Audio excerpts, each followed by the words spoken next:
stars.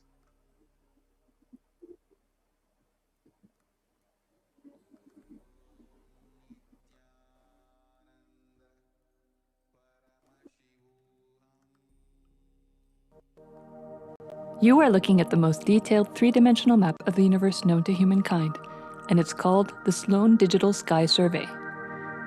Scientists from around the world have just completed a 20-year-long survey of the night sky, measuring the positions and distances of more than 4 million galaxies and quasars. This detailed map will help scientists shed light on the remaining mysteries of the universe. Let's go on a journey from the local stars to the largest scales of our universe. Beyond the local stars that draw familiar constellations in the night sky in the neighborhood of the Earth, in addition to our own Milky Way, billions of galaxies are spread throughout the observable universe. Moving faster than light, we will take you through space in a journey from our place in the Milky Way all the way out to the large-scale structures of the visible universe, and we'll tell you about how we're mapping it out. Since 1998, the scientific community has realized that the universe is not only expanding, but its expansion is accelerating. This unexpected acceleration constitutes one of the major conundrums in physics. From a theoretical perspective, the acceleration may be accounted for by either assuming that there exists some mysterious dark energy, or by modifying Einstein's theory of gravity, called general relativity. In the same year, the Sloan Digital Sky Survey was launched to tackle this enigma of the accelerating expansion of the universe. The Sloan Digital Sky Survey is a vast collection of the angular positions of galaxies observed in the sky, as well as their distances from us, determined by observing the systematic shift of galactic light induced by the expansion of the universe, the so-called redshift. In this new map of our universe, the large dark patches are mostly regions obscured by the Milky Way that cannot be observed. During the last 20 years, through 4 exploratory phases, the Sloan Digital Sky Survey has created the most detailed 3-dimensional maps of the universe. To achieve this, it focused on different classes of galaxies: nearby galaxies, red galaxies, more distant star-forming galaxies, and superluminous distant active galaxies called quasars. The 4th and latest Sloan survey took place from 2014 till 2020. During this time, the new project called the Extended Baryon Oscillation Spectroscopic Survey, or EBOS for short, continued previous Sloan mapping of the extragalactic sky and just recently finished measuring distances for 1 million galaxies and quasars. These successive surveys allow scientists to trace the large-scale structures of the universe up to a fraction of its horizon, represented by the cosmic microwave background emission, seen here as a colorful pattern projected onto a sphere. The cosmic microwave background is the thermal relic of the universe, which dates back to about 400,000 years after the birth of the universe, also known as the Big Bang. Adding the EBOS data to the previous Sloan exploratory phases 1, 2, and 3, the Sloan Digital Sky Survey now has a database of 4 million galaxies and quasars, assembling the largest and most complete 3D map of the universe to date. This unprecedented achievement provides scientists with new tools for shedding light on dark energy and also for constraining the theory of general relativity, leading to a better understanding of the fundamental laws that rule our universe.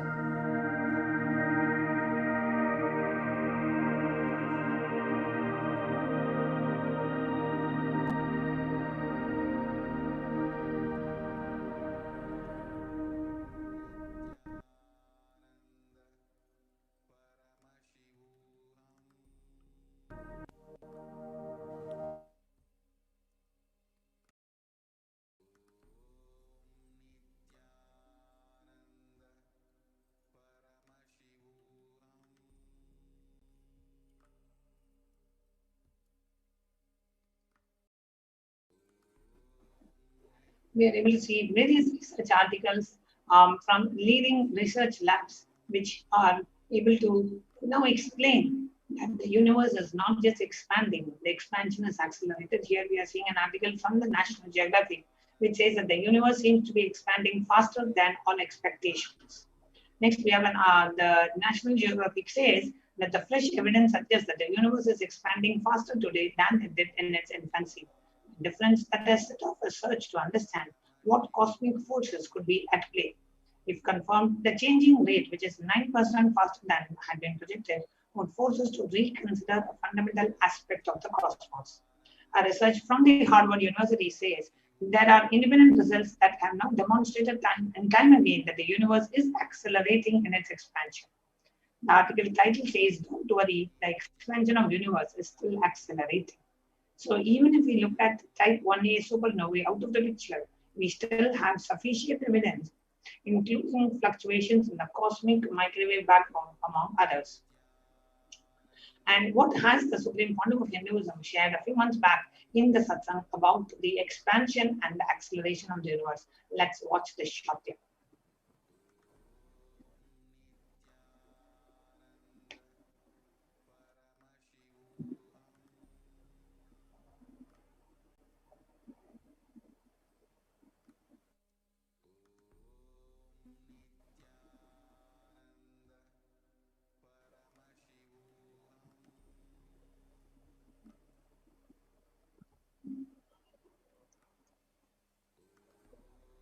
Listen, the key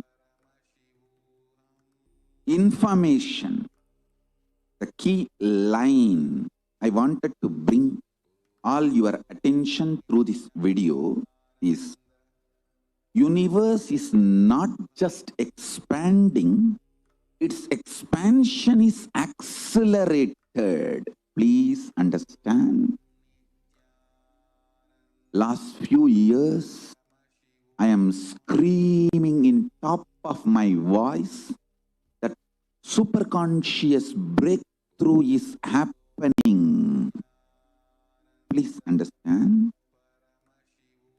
It is not only just the physics level, the universe expansion is accelerated.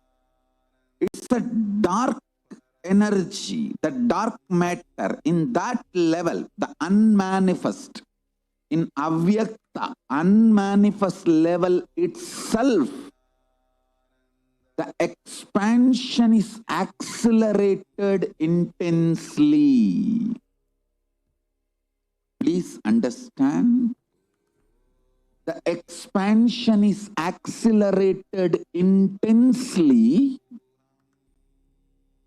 in the dark energy, in the dark matter, unmanifest, avyakta swarupa of Paramashiva. See, Paramashiva's manifest form only is this world which we are all enjoying, experiencing. There is an unmanifest form of Paramashiva, dark matter, what we call dark energy, dark matter. The triggering of expansion, not just expansion, acceleration of expansion is happening from that dark energy, dark matter. Because scientists are using the word dark energy, dark matter, I am using the same word. But if you ask me to give a right word, I will say Swatta Sutta Swayam Pragasa Jyoti. I will call it a superconscious energy, superconscious matter. See, because the human eyes can't cognize, human beings are calling it as a dark matter.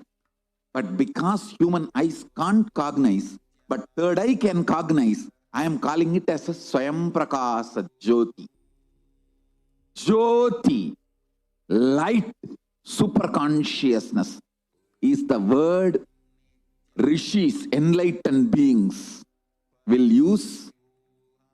But Unfortunately, scientists have their own limitation. With the two eyes, when you see something which is not seen, you call it as dark. With three eyes, when you see something and you know it cannot be seen by the two eyes, you call that as Jyoti. Sutta Swayam Prakasa Jyoti. Jyoti Mandala. What we show as Jyoti of Arunachala, what exists as unmanifest of Paramashiva, is one and the same. Please listen. This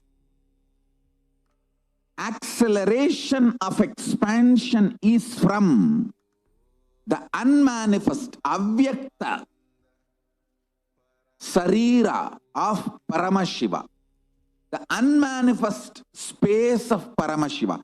From that, the acceleration of expansion is happening. Now, the superconscious breakthrough is imminent. It has to happen. It is happening. I have been sent to planet Earth to facilitate this only.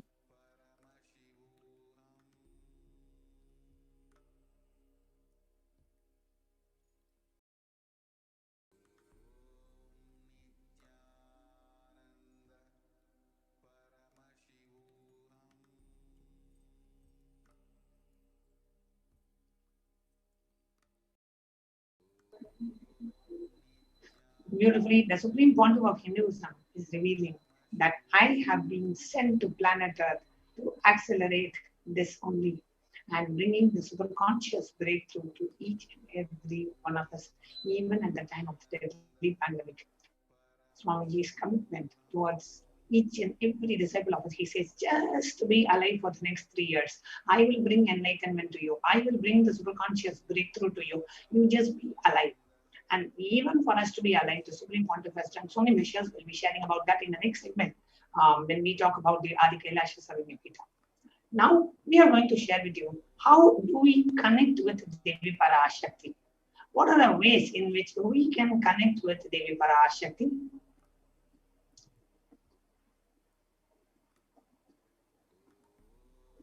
So in the next segment, we are going to share with you how do we connect with Devi Parashakti? What are the different ways we can experience that deep feeling connection with Devi Parashakti? What are the different offerings that we have for Devi Parashakti?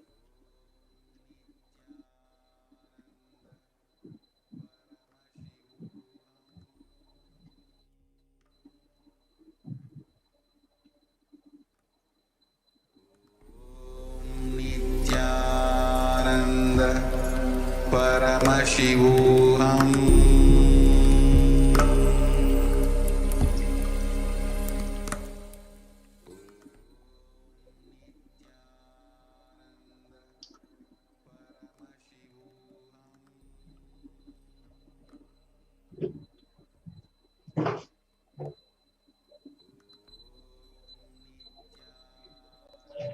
Now, let us first take a look at the Dhyana Shloka for Devi Parashakti.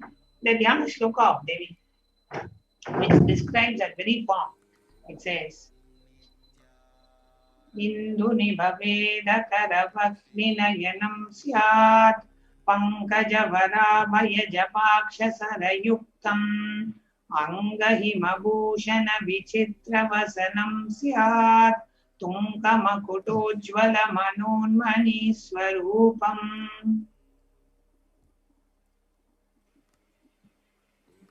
Yes.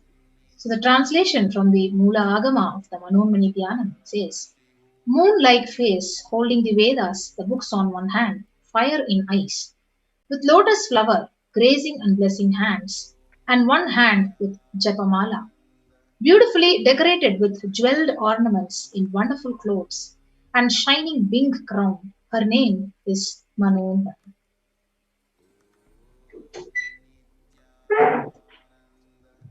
Jaaye devim trinetram Sashini bhavadanam vedahastam dadhanam Savye Padmam Varadamapare Chabhayam Sakshamalam Divyairabharanair Vibhushitatanum Brahmadibhih Puritam Devi Meva Manonmanim Pratidinam Kamattadatrim Shubham. The translation says,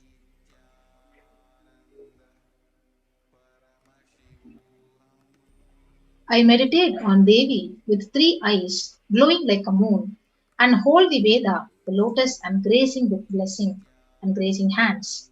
She is wearing beautiful ornaments. She is worshipped by Brahma and other many gods, and showers auspicious boons for all the actions every day.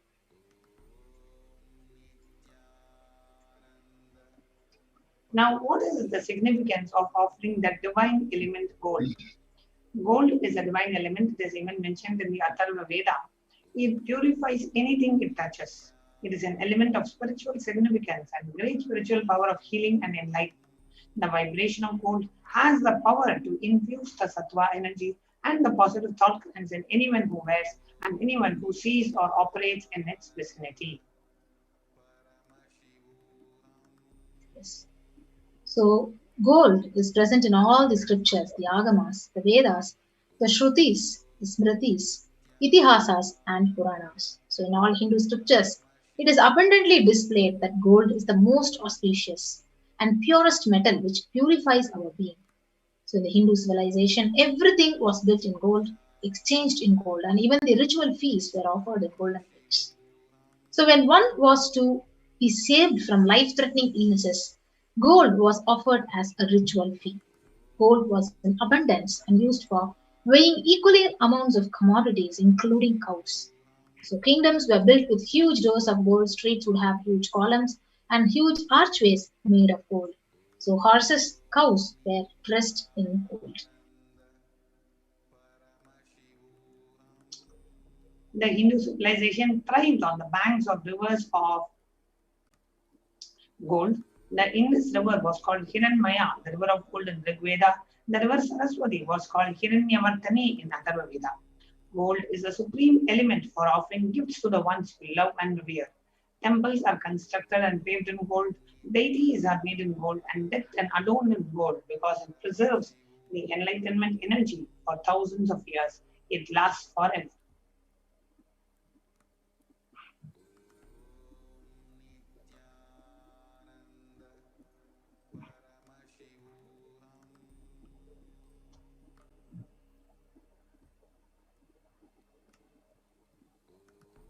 Now, next offering we have is the offering of E-Hundi to Devi Parashakti.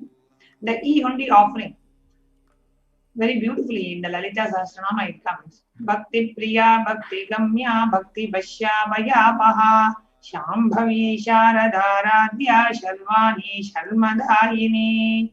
Devi is fond of true devotion and is realized through true devotion. She can be won over through true devotion. She removes all the fears.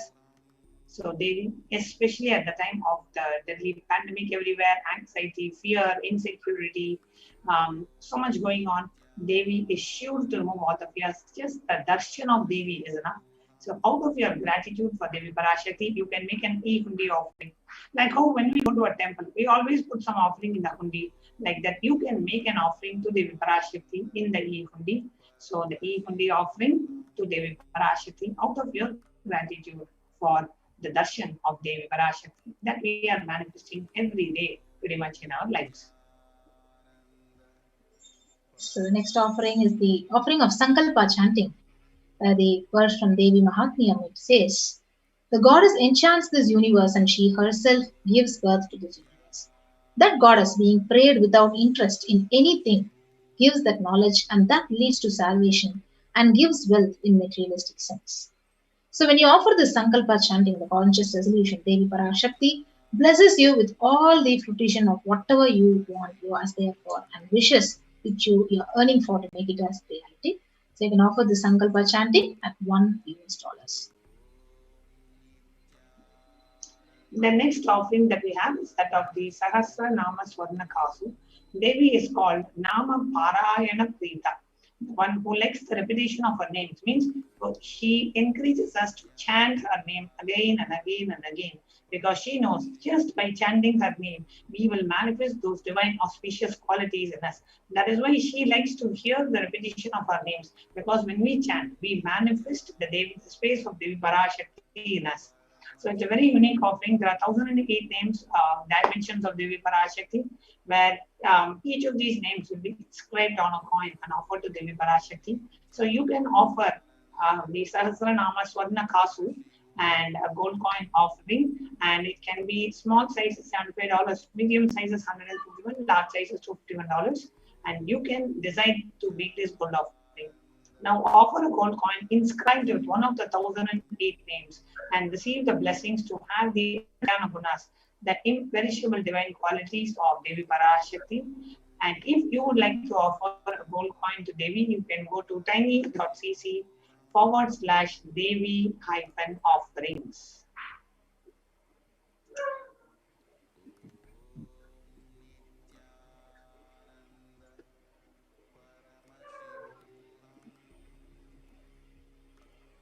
Yes, the next offering is the offering of the Mukta Anguti, the finger ring with a pearl to Devi Parashakti.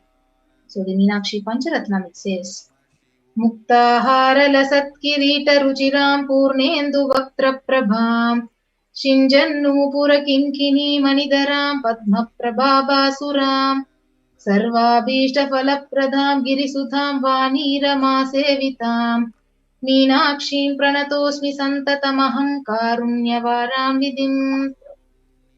A bow to the goddess Meenakshi, whose crown has garlands of pearls and face shining like a full moon, who wears anklets that are studded with gemstones and has small bells, who is shining like the splendor of lotus, who grants all the wishes, the daughter of the mountain, who is worshipped by goddess Vani and Rama. I remain ever bowing to the goddess Meenakshi, the ocean of compassion. So you can offer this Mukta Anguti, the finger ring with a pearl, to Devi Parashakti at only $251, $501, or $750.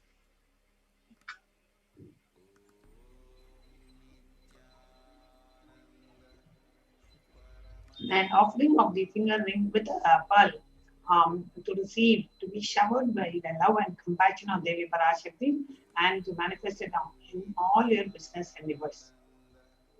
The next offering that we have is that of the Swarna Padma Pushpa, the golden lotus.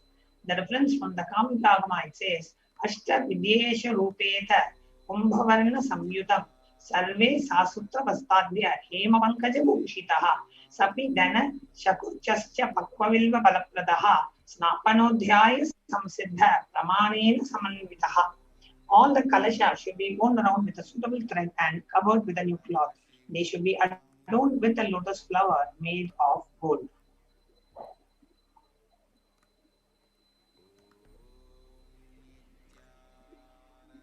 The next offering is the offering of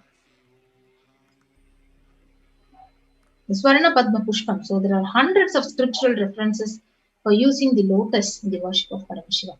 So almost everything in the worship of the ultimate involves the consecration of deities of worship or meditating on or the mudras and asanas which are used during the worship. So it involves the lotus flower, lotus leaf, lotus pericarp, or lotus petals.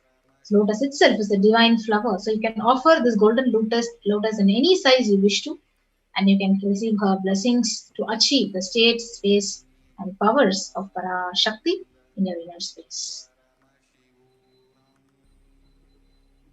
The next offering we have is that of Swarnamiti, the golden touring. Nakadi Didi Samchanna Namajjana Tamoguna Padmatwaya Pravajala Parakrita Saruruha. Lalita Sahasranam beautifully says, You whose brightness from the toenails destroy the darkness of ignorance from the minds of the devotees who prostrate at your feet. You whose brightness from your 2 feet overpowers that of the lotus flower. So offering of the Meti, the golden touring, to be in the space of constant gratitude for receiving her blessings in even the most difficult aspects or adverse situations in our life, the offering of the Swarnamati is just $750. Just hold on to the Guru's feet, hold on to Devi's feet strongly by offering the Swarnamati and be eternally graced by Devi Parashakti. So the offering of the golden tori is just $750. You can go ahead and make a decision to make the offering.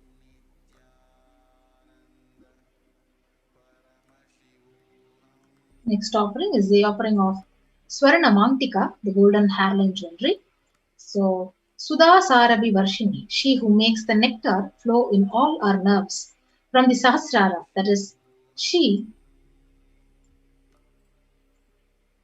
who gives the very pleasant experience of the ultimate. So, you can offer the Swarna Mantika to Devi Parashakti and you can receive her blessings of achieving the blissful state of overflowing gratitude and space of complete completion. So, now offer this Swarna Mantika to Devi Parashakti only at $750.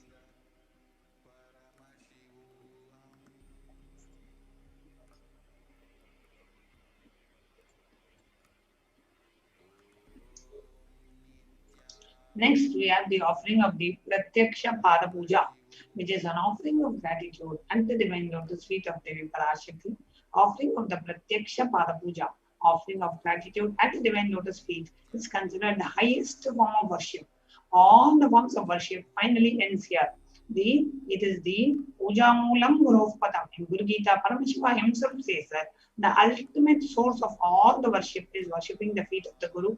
Never miss Pada Puja on the day of Guru Purnima. You can register yourself and get a special blessing on the day of Purnima, the day where disciples offer their gratitude to the Master.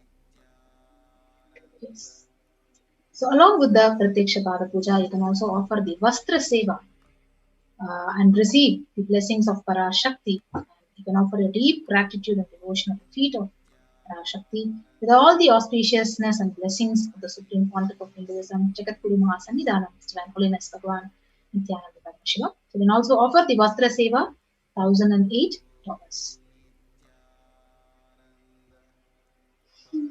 So these are the various sevas that we have. The offering of e-hundi can be for any amount.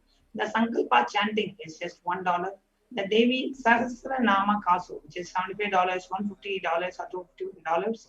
Mukta Anguti, the pearl finger ring to Devi Parashakti is $251, $501, or $750. The offering of Swarna Padma Pushpa, the golden lotus, is $600, the smaller size. Swarna Meti, the golden touring for lotus feet of Devi, is $750. Swarna Mantika, the golden hairline jewelry, is $750. The Pratyaksha Parapuja and the Vastra Seva is $1,008. Now, how do you register yourself? You visit the online link tiny.cc/Devi-offerings and to choose what is the seva that you like to offer. And after the payment, you can fill the form tiny.cc/Sankalpa 2021.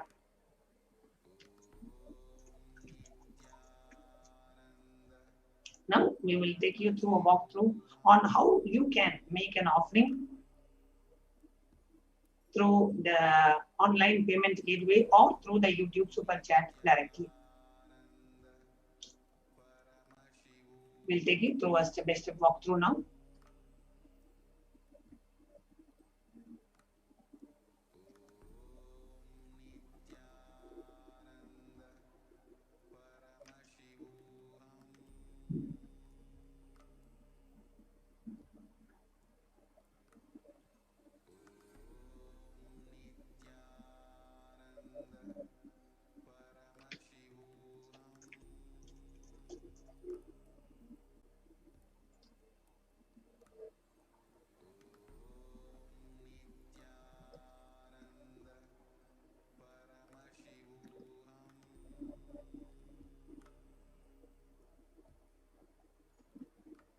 So here we are seeing the YouTube screen, and next to the live screen you will see a chat window, and below the chat window you will see an emoji and then a dollar symbol. Now if you click on the dollar symbol,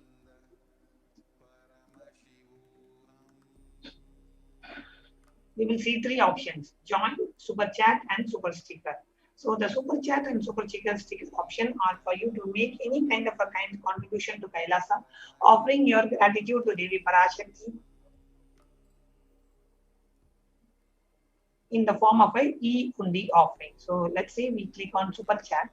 You can offer any amount. You can offer $1, you can offer $2, you can offer $20, $200, $2,000, $20,000, whatever you want, you can enter that amount there.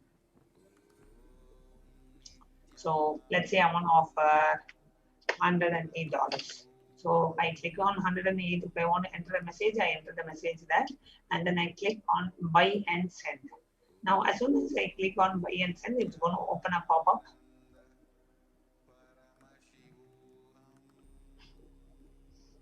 And you can enter your credit card or debit card details. You can enter your PayPal details and go ahead and make the payment.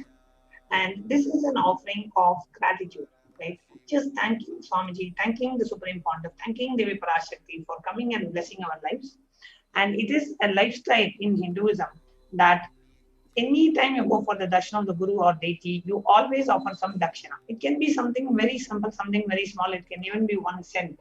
But making it a point to offer the dakshina time and again, not missing it, having that context, and every time reminding you of the gratitude that you should feel, and to express your gratitude, to express your love, you are making this kind contribution. So we request each and every one of you, whoever would like to express your gratitude, you can go to the YouTube super chat and make a kind contribution to Kailasa so that we can continue to offer these services to you. Take a moment to go ahead and make the super chat offering.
So with that, we want to get ready to present the next segment of how the Supreme Pontiff is extending the humanitarian service and rushing the aid to Kailasa by opening up the multi-layer quarantine facilities and COVID prevention and protection centers in India.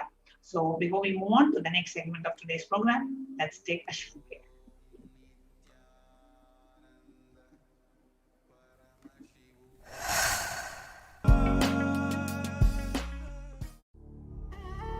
What I mean by the word Kailasa, listen intensely. Enlightenment ecosystem, literally enlightenment itself, in your own home, wherever you are. If you cannot come to Kailasa, it's okay. Kailasa can come to you. Kailasa coming to you is Kailasa.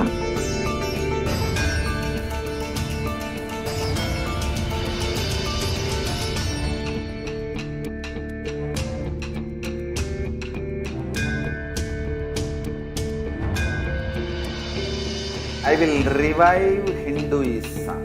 I am a Hindu revivalist, not by any revolution, but by evolution.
Paramashivoham.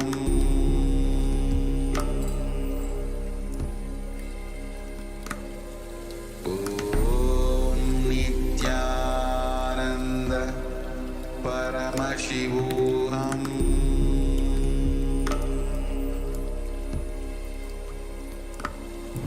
Om Nityananda Paramashivoham.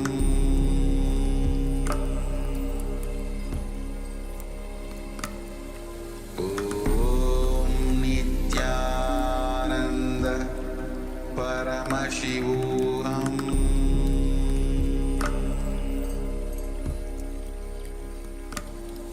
Om Nityananda.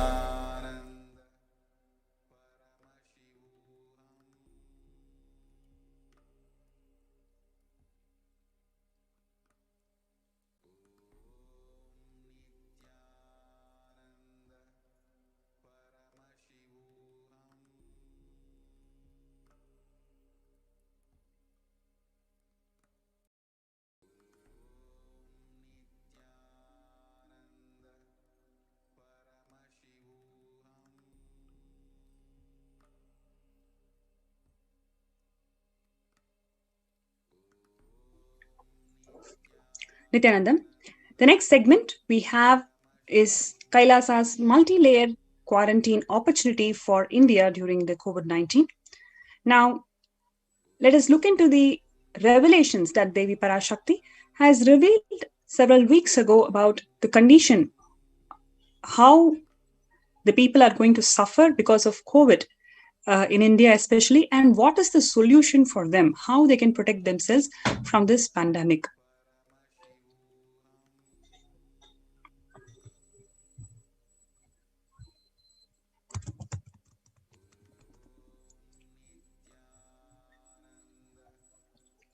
India is the biggest spiritual land where enlightened beings happen again and again, flower as enlightened beings, and benefit the entire world.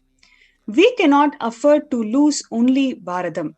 We cannot lose the enlightenment womb. India is the biggest spiritual land where enlightened beings happen again and again, and we cannot afford to lose the enlightenment womb. In order to save the cosmos from the cosmic deluge, I built a ship called Adi Kailasa. Devi Parashakti says that she built a ship called Adi Kailasa. In order to protect the humanity from the cosmic deluge, I gathered together all the spiritual energy of the cosmos and built the ship called Adi Kailasa. Due to the cunning strategy of the treacherous people and the ruling of the enemies, the captain of the ship itself had to leave the ship, referring to the Supreme Pontiff of Hinduism, Jagadguru Mahasannidhanam, His Divine Holiness Swamiji, had to leave the ship because of the attempts from the anti-Hindu elements. Now, let us all come and take a good bath, get protected and get healed and get all the benefits. Make use of the ship which I built out of huge grace and compassion, and protect yourselves from the huge cosmic deluding destructive dance.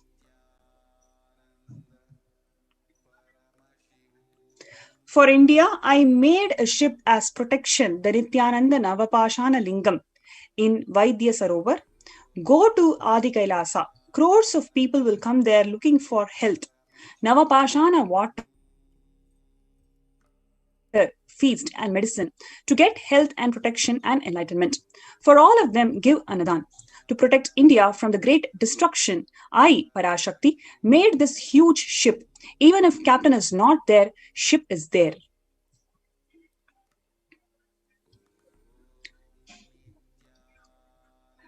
Swamiji further revealed that at least 6 months back, I became aware that the multi-layered quarantine is needed to protect people.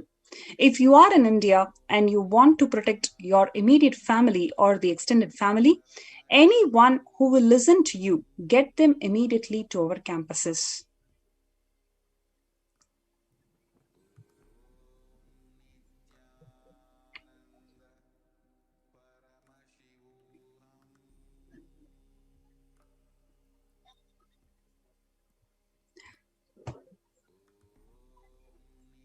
Yes.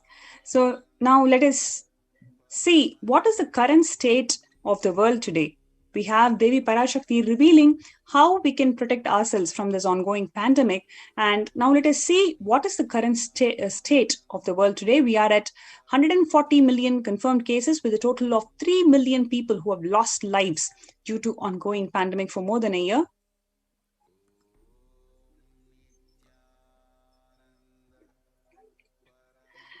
And we have here India struggles to track COVID variants. India's woeful tracking of COVID variants could jeopardize the world's fight against COVID-19. Several experts warned even as a variant first found here spreads its claws overseas. With less than 0.1% of COVID positive samples were sent for the genetic studies, India ranks behind over 100 countries. One of the issues that India is facing today is its inability to find and track the COVID variants, and therefore the medical diagnostics. People who are tested negative, they still have the symptoms, and suddenly on one fine day they have breathlessness and they get admitted into the hospital and lose lives. This has been the story of many of the people. That's because of the lack of medical diagnostic procedures. That's and its inability to track the COVID variants from the second wave.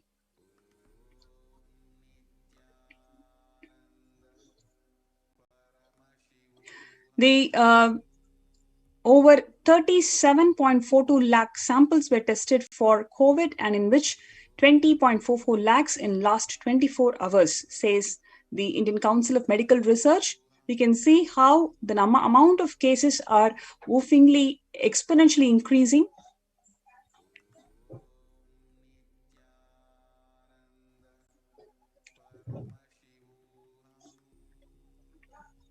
India's corona cases recede, but high death toll still a concern. So this has also been published in many of the dailies, saying that the government is underplaying the stats for various reasons, and there is not allowing people to come in terms with the reality. And all of a sudden, they go through these issues, especially lack of medical infrastructure and lack of facilities which can take care of their basic medical needs, but the high death toll is still a concern.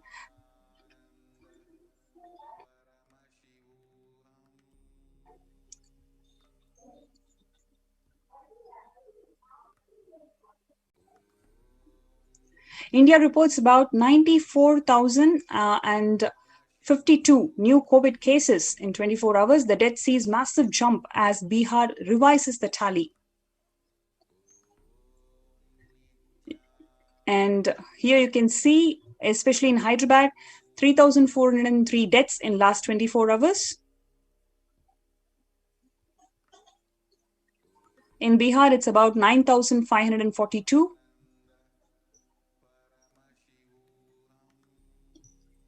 And here it talks about the airborne transmission, a primary contributor to COVID-19 spread. Till last year, it was water droplet transmission is the method of transmission that has been admitted by the medical experts. But now here they are saying that airborne transmission is also a primary contributor for the COVID-19 spread. A few weeks ago, on 31st of May 2021, Devi Parashakti had revealed that it is an actually airborne virus. And weeks later, the medical experts confirmed that it is airborne transmission, which is the primary contributor to COVID-19 spread.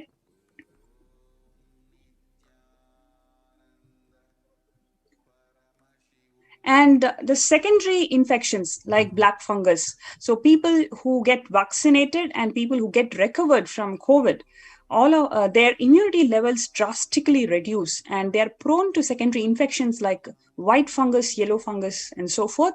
And especially in the case of black fungus, the secondary infection rate is so high such that the mortality, such that it grew up to 150% in 3 weeks. To 31,000 deaths over 2,100 people. And the sad state of affairs is that because we have not found the we are in shortage of the antibiotics or the key drug that can fight against this black fungus infection. The mortality rate is about 70%.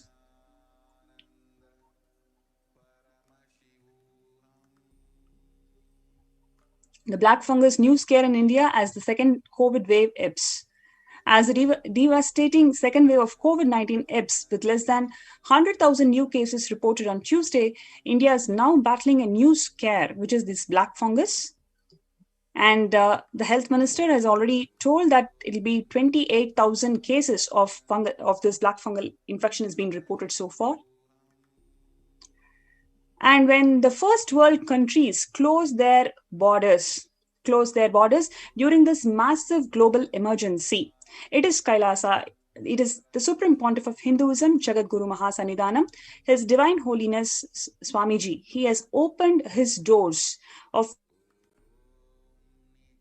Kailasa to all, without exception, to all living beings. He has opened the doors of Kailasa to protect themselves from the ongoing pandemic.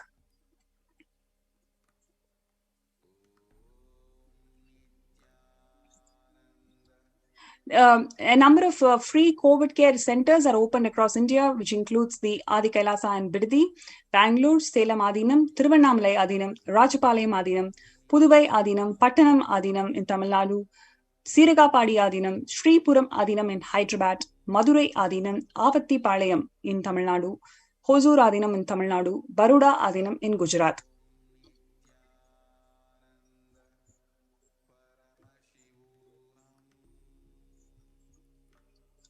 And in these COVID care centers, like we mentioned, there are multiple free COVID care centers are open across India.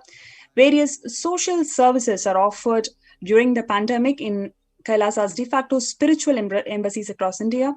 Spiritual services along with the social services are also offered in these spiritual embassies. And more than that, the cosmic revelations on global pandemic, the Devi Parashakti has been revealing so many important revelations that makes people to prepare themselves on this ongoing pandemic. So the number of social services that are being offered during pandemic in Nityananda ashrams across India includes medical care, which is allopathy, Ayurveda, Siddha medicine, fire safety equipment maintenance, infrastructure to accommodate thousands. So currently in Adi Kailasa, we are preparing the infrastructure to accommodate at least 10,000 people, and accommodation for the multi-layered quarantine. Then we have ICU on wheels, emergency ambulances to ensure that the right medical infrastructure is provided to people. And we have an enormous amount of personal protective medical equipment. And to ensure the food insecurity issues are being addressed, we have groceries that are collected for Annadan for about next 3 years. And to ensure that sustainable practices are in place, we have organic farming in the Adi Kailasa COVID Care Protection Center. So if you are one of them who's affected by this ongoing pandemic, especially you feel so insecure, given that the amount of harassment or the amount of insecurity that you're facing because of the lack of medical infrastructure, and you want to protect yourself and your loved ones from this ongoing pandemic, here we have the multi-layered quarantine COVID Care Protection Center in Adi Kailasa. And if you're interested to be part of it, please log into kailasa.org/Kailasa Care.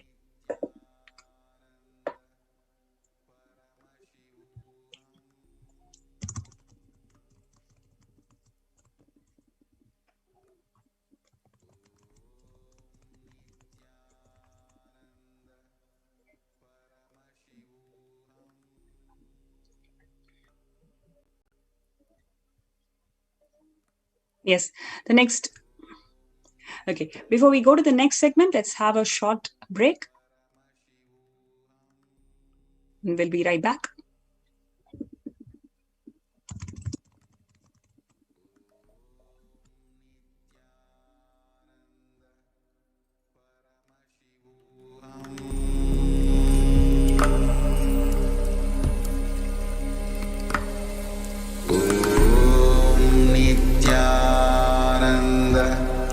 Paramashivoham.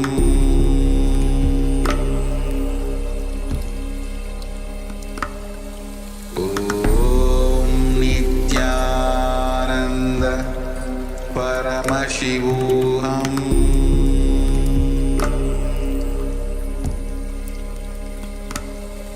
Om Nityananda Paramashivoham.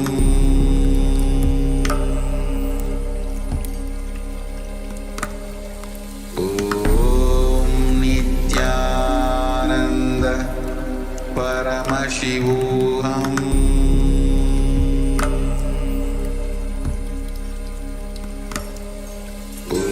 Om Nityananda Paramashivoham.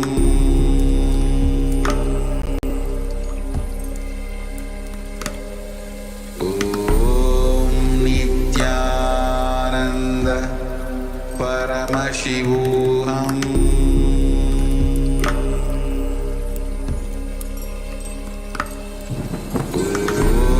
Nityananda Paramashivoham.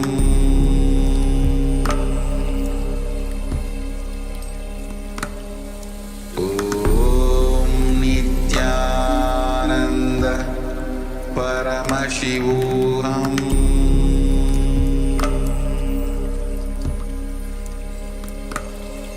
Om Nityananda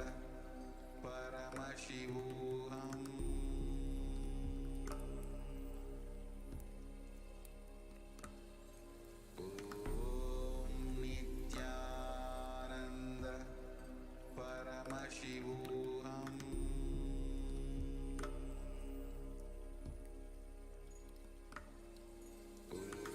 Om Nityananda Paramashivoham.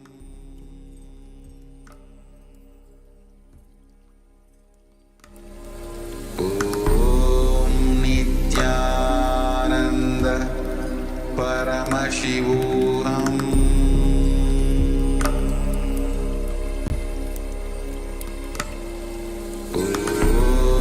Nityananda Paramashivoham.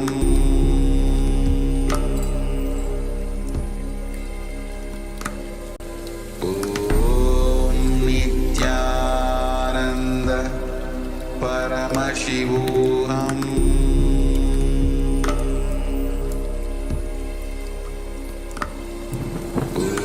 Om Nityananda Paramashivoham. Om Nityananda Paramashivoham.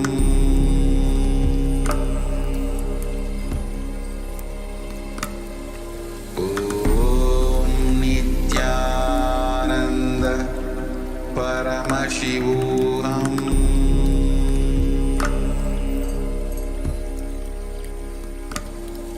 Om Nityananda Paramashivoham.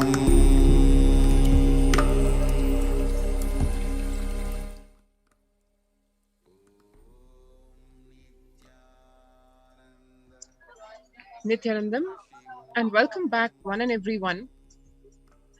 Now we will go into one unique segment for today, which is one of the core 5 pillars of the enlightenment spiritual ecosystem of Kailasas, temple ecosystems. As one may know, anyone who has heard Bhagwan, the Supreme Pontiff of Hinduism, or seen him in person, one thing that really hits us is his immense love, respect, and pride for this one major pillar of Kailasa, which is temples. Kailasa's Department of Religion and Worship, Department of Human Services, and each of Kailasa's temple ecosystems consider the right of happiness, yes, you heard it right, the right of happiness, to be the highest fundamental right of all humans, in fact, all beings, not just human beings, all life forms. The ultimate goal for Hinduism and Kailasa, led by the Supreme Pontiff of Hinduism, Jagat Guru Mahasannidhanam, His Divine Holiness Bhagwan Nityananda Paramashivam, is the material and spiritual well-being and prosperity of humanity and life at large. Kailasa is a place where everything related to superconsciousness is revived. These are the words of the Supreme Pontiff of Hinduism just about 2 years back when he reminded us all the sampradayas, all the spiritual ecosystems created for enlightenment will be revived and established in such a way it never gets lost again. They're forever serving the humanity.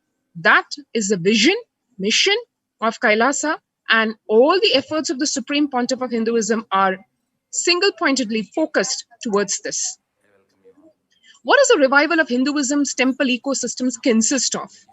Let us take a look at what it implies and what does it really take.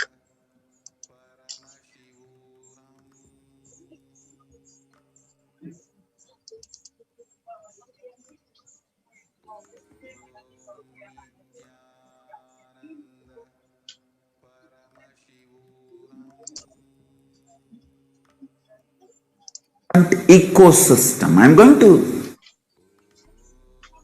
create absolutely from the scratch newly.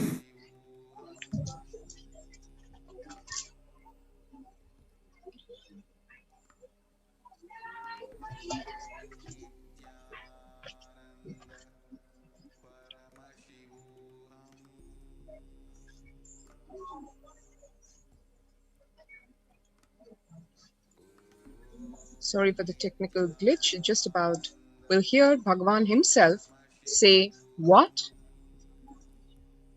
this Hindu temple ecosystems revival consists of.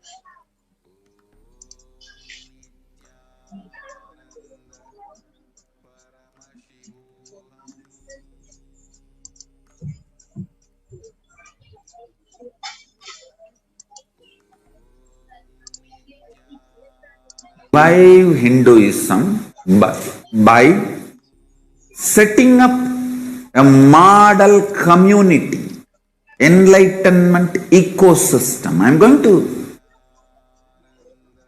create absolutely from the scratch newly.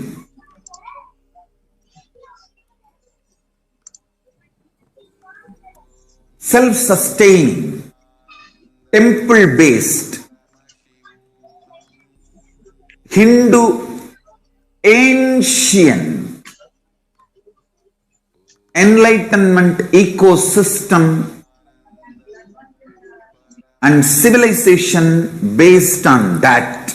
Understand? Kailasa is reviving the ancient Hindu enlightened civilization.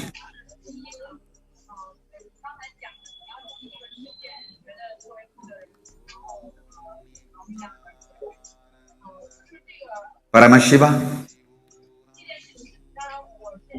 himself manifested this Kailasa Mandala, the enlightenment ecosystem and the lifestyle. I am going to revive this whole enlightenment ecosystem, Kailasa, by creating a model Kailasas all over the world.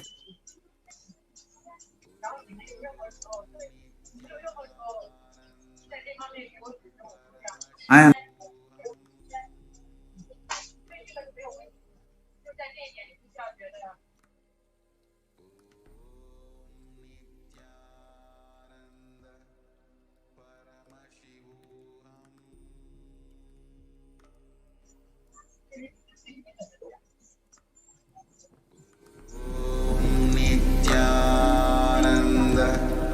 Paramashivoham.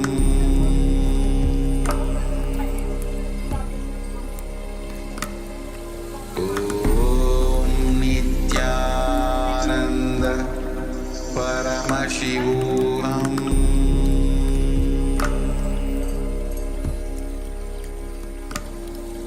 ॐ नित्यानन्द परमशिवोऽहम्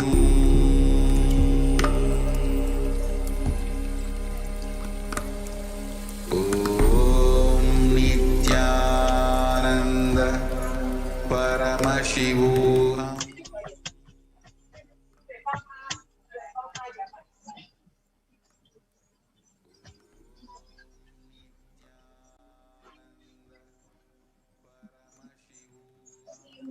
And we just saw a brief glimpse of what the revival of the Hindu temple ecosystems involves. Contrast that with the sheer necessity of why it's needed today. The adulation of violence in recent lifestyle has enabled disruption in several nations, affecting millions of lives with mental distress, physical health ailments, defalcation of food supply, pinpointed destruction to the infrastructure of several countries. The Supreme Pontiff of Hinduism, Jagadguru Mahasannidhanam, His Divine Holiness Bhagavan Nityananda Paramashivam, has dedicated his life and made it his mission to bring global peace right from the ground level through the Kailasa's Department of Religion and Worship and the Department of Human Services. To bring harmony in humanity, to create a life of freedom and peace for every individual on the planet through the revival of the temple ecosystems. Just to give a relevance, so-called, in the modern world, Joshua Gordon, Director of the National Institute of Mental Health, NIMH, pointed out that environmental factors present both risk and protective influences on mental health. He actually grouped such factors into three types. Individual factors such as the microbiome, natural and built components include green spaces, housing, and highways, which may play a role in health disparities. Social factors like family structure, poverty, and other social determinants of health. This is from the National Institute of Environmental Health Studies in March of this year. This is what today the world is recognizing as what is fundamentally needed. And this is exactly the fulcrum, the core of what formed the basis of the ancient Vedic civilization, Sanatana Hindu Dharma, which the Supreme Pontiff of Hinduism is reviving in its absolute glory and tradition. And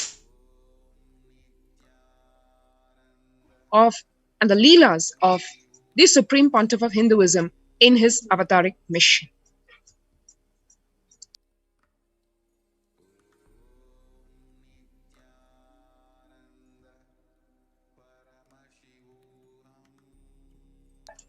From 1994 to this date, the Supreme Pontiff of Hinduism has worked tirelessly in the revival of temple ecosystems globally.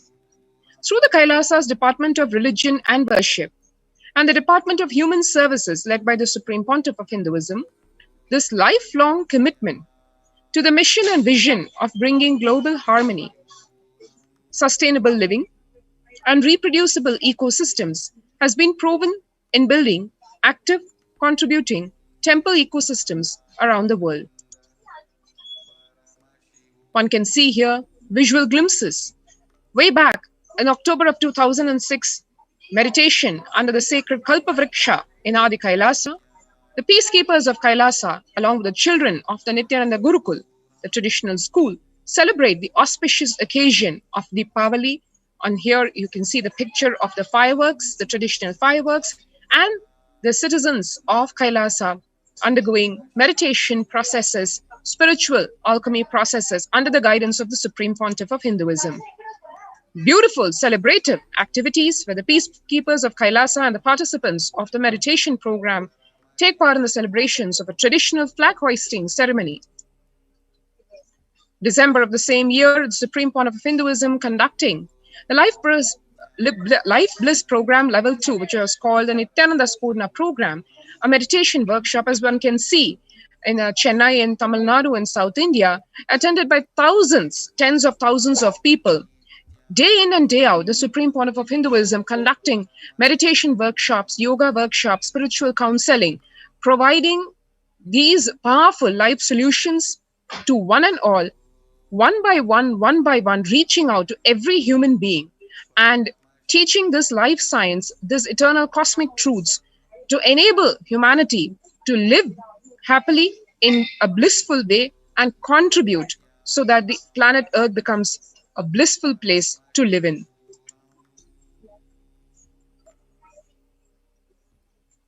One can see various meditation programs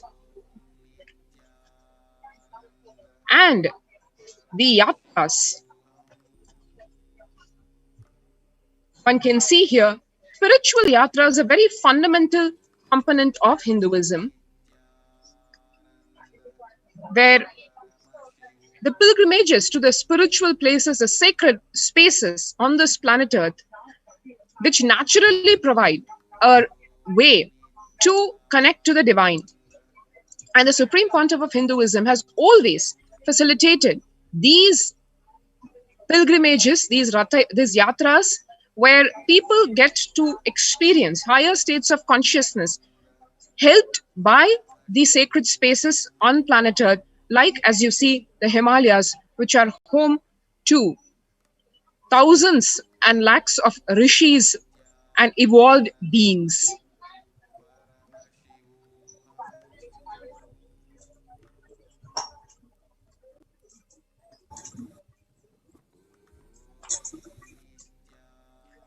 Here you can see the temple ecosystems of Tiruvannamalai, which serves as a driving factor in maintaining the lifestyle of health, wealth, and well-being of denizens of Tiruvannamalai, one of the remaining living enlightenment ecosystems. Here, the Supreme Pontiff of Hinduism is inaugurating the Kodikan Ratha Yatra, which is one of the ancient traditions that the Supreme Pontiff of Hinduism had revived to ensure that the temple ecosystems are revived.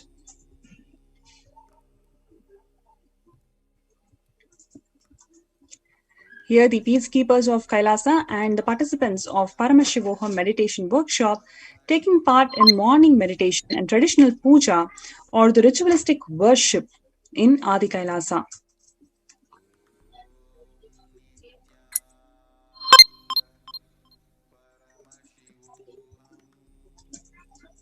The distribution of sweet butter as part of Krishna Janmashtami celebrations. You can see every single level, in all levels, the Supreme Pontiff of Hinduism was reviving these temple ecosystems to ensure that peace, harmony, and the authenticity of Sanatana Hindu Dharma is always revived.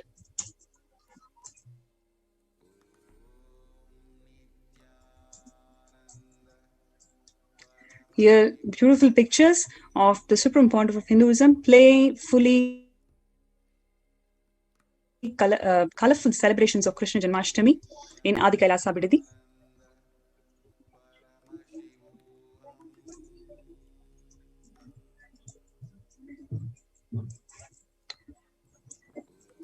As part of the same Krishna Janmashtami celebrations, the peacekeepers of Kailasa distributing free organic food to public.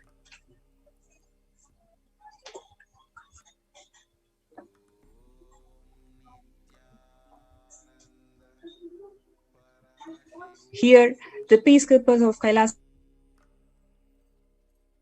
led by the Supreme Pontiff of Hinduism, takes part in Karaseva, the voluntary contributions of physical service towards the cleaning or the construction of the sacred Hindu temple. Here one should understand that this is multifaceted contribution or teaching done directly by the Supreme Pontiff of Hinduism. One, in so-called modern words, where literally every brick of Adi Kailasa's ecosystem has been built with the Supreme Pontiff of Hinduism's sweat and blood, literally. And here he's also teaching us that particularly for the temple ecosystem, for Paramashiva's temples, as per the agamic injunctions, as per the ordainment of Paramashiva, temple to Paramashiva has to be built by the devotee himself, by the devotees themselves. It is not about money being able to get the people or the workers or the material needed to build the temple. It is about involving oneself directly, physically, and building the temple with one's devotion, with one's space.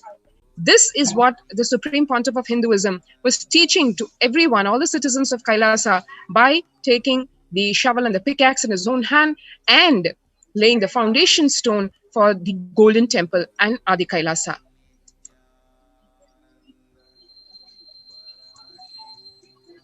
One can see here just a little map of the Kailasa ecosystems around the world, just to give a glimpse of how global Kailasa's de facto embassies ecosystems are. And coming back to how the Supreme Pontiff of Hinduism is engaging himself in not only spiritual services, but hand in hand with various humanitarian efforts to teach people with his own example what it takes to build an enlightenment ecosystem. What is it meant to do? How does it serve people? In this case, the Supreme Pontiff of Hinduism himself directly serving Annadan and doing the temple traditional services.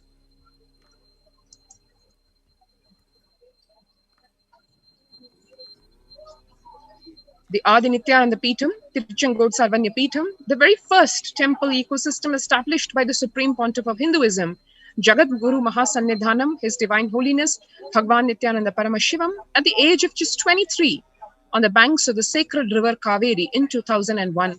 This was the start of the borderless Hindu temple ecosystem, the enlightened civilization today that we know as Kailasa.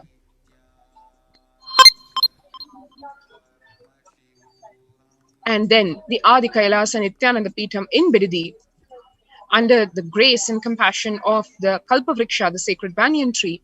After having a vision of the sacred banyan tree, the Supreme Pontiff of Hinduism had established the Adi Kailasa temple ecosystem with this same banyan tree, the Kalpavriksha,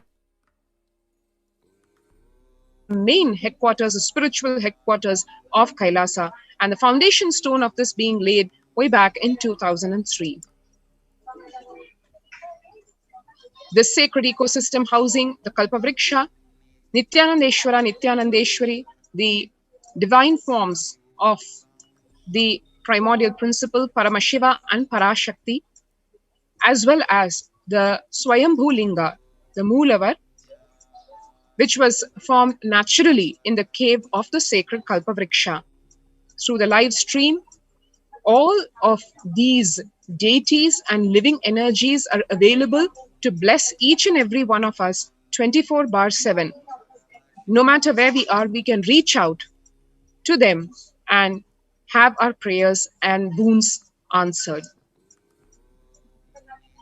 The various religious services being offered in the Adi Kailasa Nityananda Peetham in Bidadi, continuous flow of worship and temple services that happens 24 hours as per the Veda Agamic injunctions. And similarly, Kailasa ecosystems worldwide. In Los Angeles, the Los Angeles temple, first inaugurated in 2005 and then established in its permanent location in 2007, houses the largest Shivalinga and Rajarajeshwari Devi in North America. Here, at a 25,000 square feet temple complex housing 80 plus deities, it is one of the largest Hindu temple ecosystems in the West.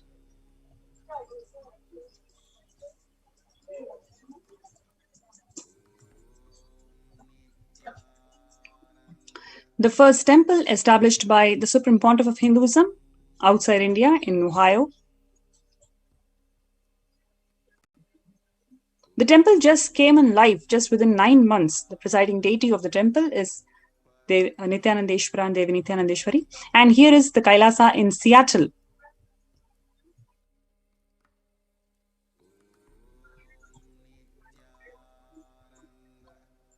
You can see a blissful dancing form of Ganesha, and the largest living Nataraja deity outside of India is housed in Kailasa in Seattle.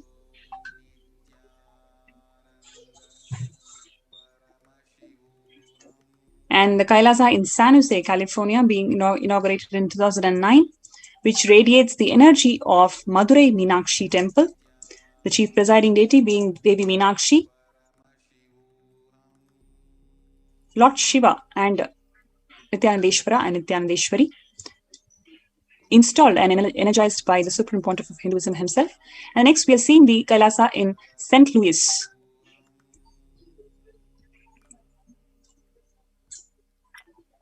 So this is a beautiful landscape among woods and rolling hills of Missouri, stretches to about 20 acres.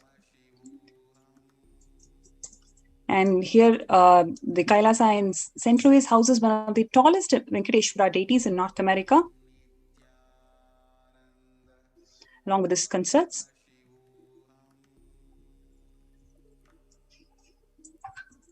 Next, we have Kailasa in Phoenix, Arizona, which is a home for 21 deities and a temple structure of 2,500 square feet.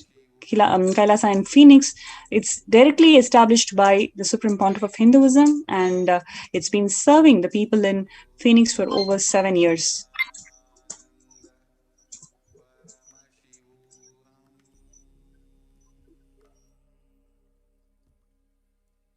Next is the Kailasa in Houston, Texas, which was formally inaugurated in 2017 as the Parihara Sthala for all the Navagraha doshas.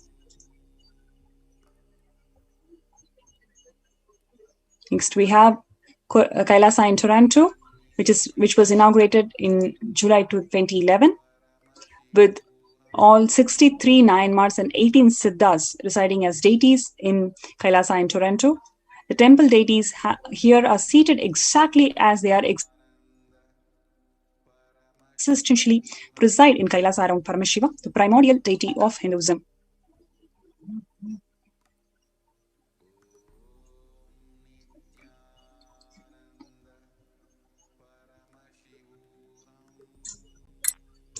And from then onwards, the Kailasa in Toronto has been radiating the super-conscious energy of Kailasa in various socio-spiritual activities, including Annadan and traditional Hindu ceremonies.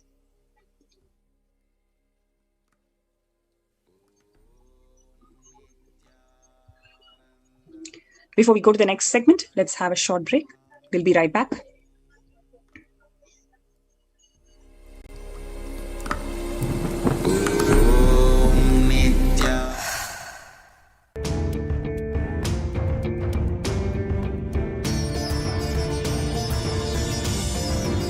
And setting model community.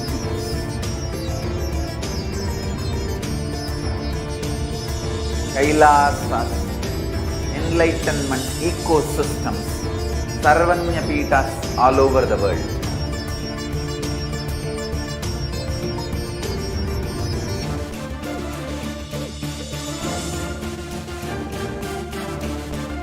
All powerful cognition, knowledge, only when you live, power manifestation and possibilities manifestation happens. This is a fundamental truth.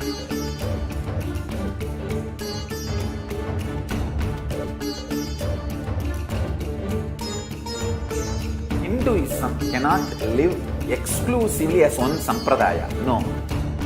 All sampradayas of Hinduism is an ecosystem.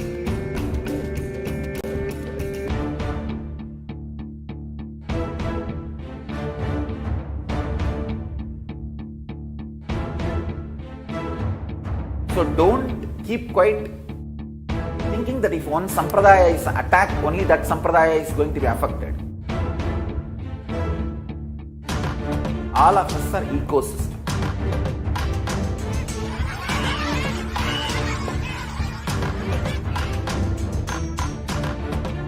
I invite all of you to get involved and enjoy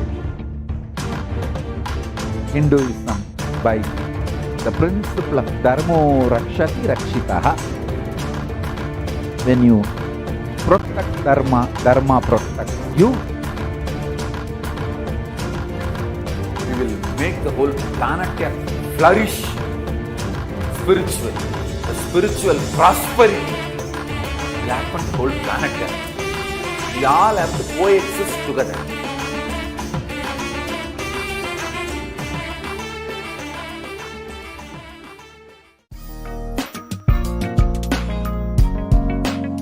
Be get you health. We get you ability to build beautiful relationships in your life.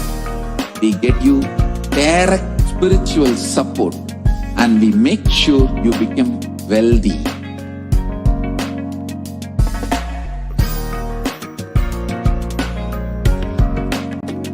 We won't stop giving you just good life. We will literally not stop till you live enlightened life. Manifesting the state of Paramashiva, space of Paramashiva, powers of Paramashiva, being of Paramashiva.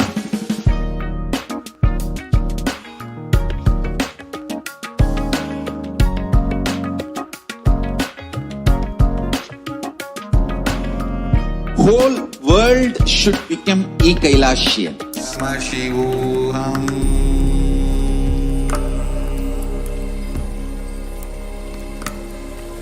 Om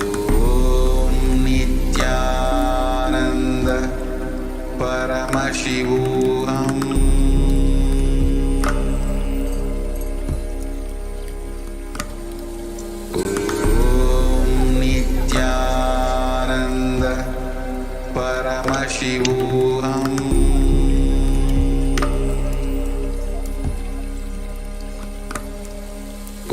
Om Nityananda Nityanandam. Paramashivoham. And let's resume the next segment. The making of these Adi Kailasa Sarvanyapitham, historical in every way. Actually, the uniqueness of the Adi Kailasa Sarvanyapitham is it embodies every aspect practically of the Hindu enlightenment ecosystem. Every aspect for every being, not just human beings, for every life form. Today we will explore one such aspect which is unique, once again, to Kailasa's ecosystems. The enlightenment ecosystems, needless to say, are an embodiment of all inclusiveness, of all life forms coexisting beautifully in bliss and harmony. So today we will see how Kailasa's not only ecosystems, but even the COVID care centers offer safe shelter for all living beings. To get this perspective, one would like to see what various world leaders and perspectives are with relation to this particular aspect of bliss and harmony for all living beings. As Antonio Guterres on the climate crisis says, we're coming to a point of no return. Before meeting the leaders of the world's major economic powers at the G7 summit in the United Kingdom, Antonio Guterres said he was concerned that the richest nations have pumped billions of dollars more into fossil fuels than clean energy since the pandemic, despite their promises of a green recovery. Being green is all about being inclusive for all life forms, be it flora, fauna, trees, plants, insects, animals, everything. One can see the currently how we are treating animal life. The sperm whale here, as you can see, washed ashore, dies on Shell Island. This is as late as just a few days back on June the 8th. The animal was severely emaciated. This is what Holmes Douglas had to say. We get animals in poor body condition that are sometimes just skinny, but this animal was definitely emaciated. It's been many years since we've dealt with a large whale. These strandings can be caused by anything. It could be contaminants, weather conditions, natural toxins. We haven't seen any signs of human interaction. This has come in the News Herald story where the sperm whale being washed ashore. And now COVID spreading from humans to animals. The novel coronavirus has hit the human race hard for over 5 months now, but we are not the only species that is suffering. The effects of COVID-19 on animals came to the forefront when cats, dogs, and even tigers tested positive for COVID-19. One can see here in the news, one lion died of the COVID-19 pandemic, and 9 other lions have tested positive for the virus at the Arignar Anna Zoological Park in Vandalur.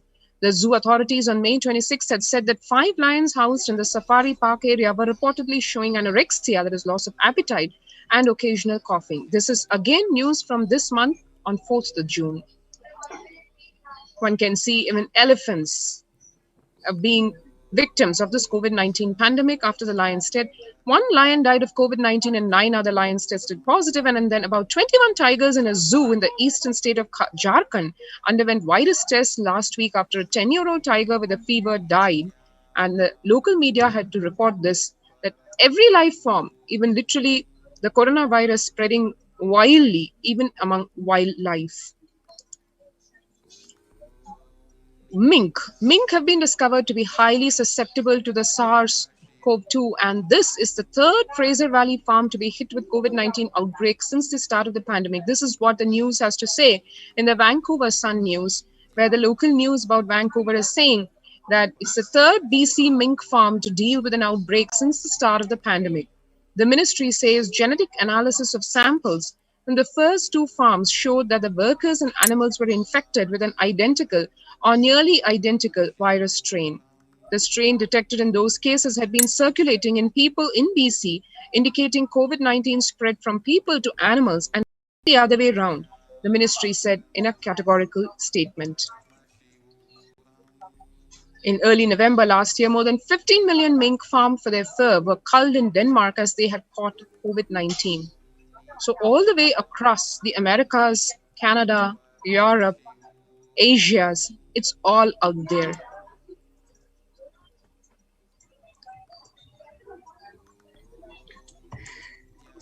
Eight Western lowland gorillas have been infected with novel coronavirus disease at San Diego Safari Park. 2 of the gorillas have been coughing since January 6, 2021. The fecal samples confirm that they are suffering from COVID-19. So you can see why restricted to human beings, but it is affecting a wide range of species, any animal species.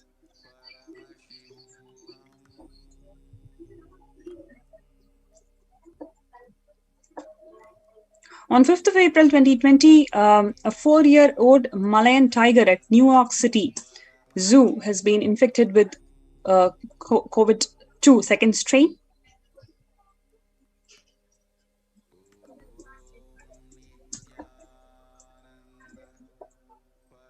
And here we have a number of small pet cats and dogs also being reported to be infected with SARS-CoV strain 2 in several countries, including United States. Most of these pets become sick after contact with people with COVID-19.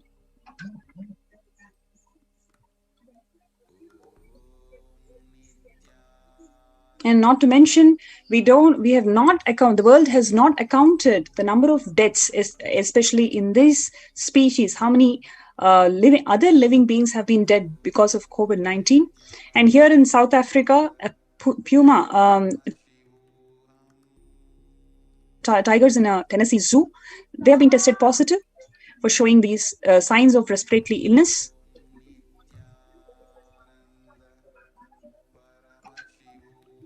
And 4 zoo lions in Barcelona, Spain have been found positive for COVID-19 in the last week of December 2020.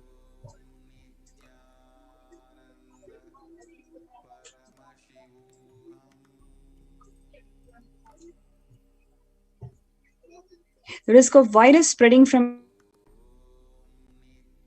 animals to human is incredibly rare. It appears, however, the virus can spread from people to animals in some situations, especially during the close contact.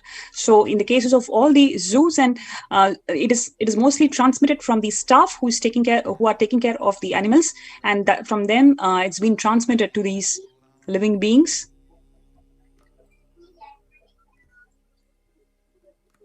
So the Kailasa's COVID care protection centers, it is just not limited only for human beings. It is limited to it is opened for all the living beings. The Supreme Pontiff of Hinduism has opened the doors of Kailasa not just for people but also for all the living beings. You can see here how blissfully all the living beings are residing in these COVID care protection centers.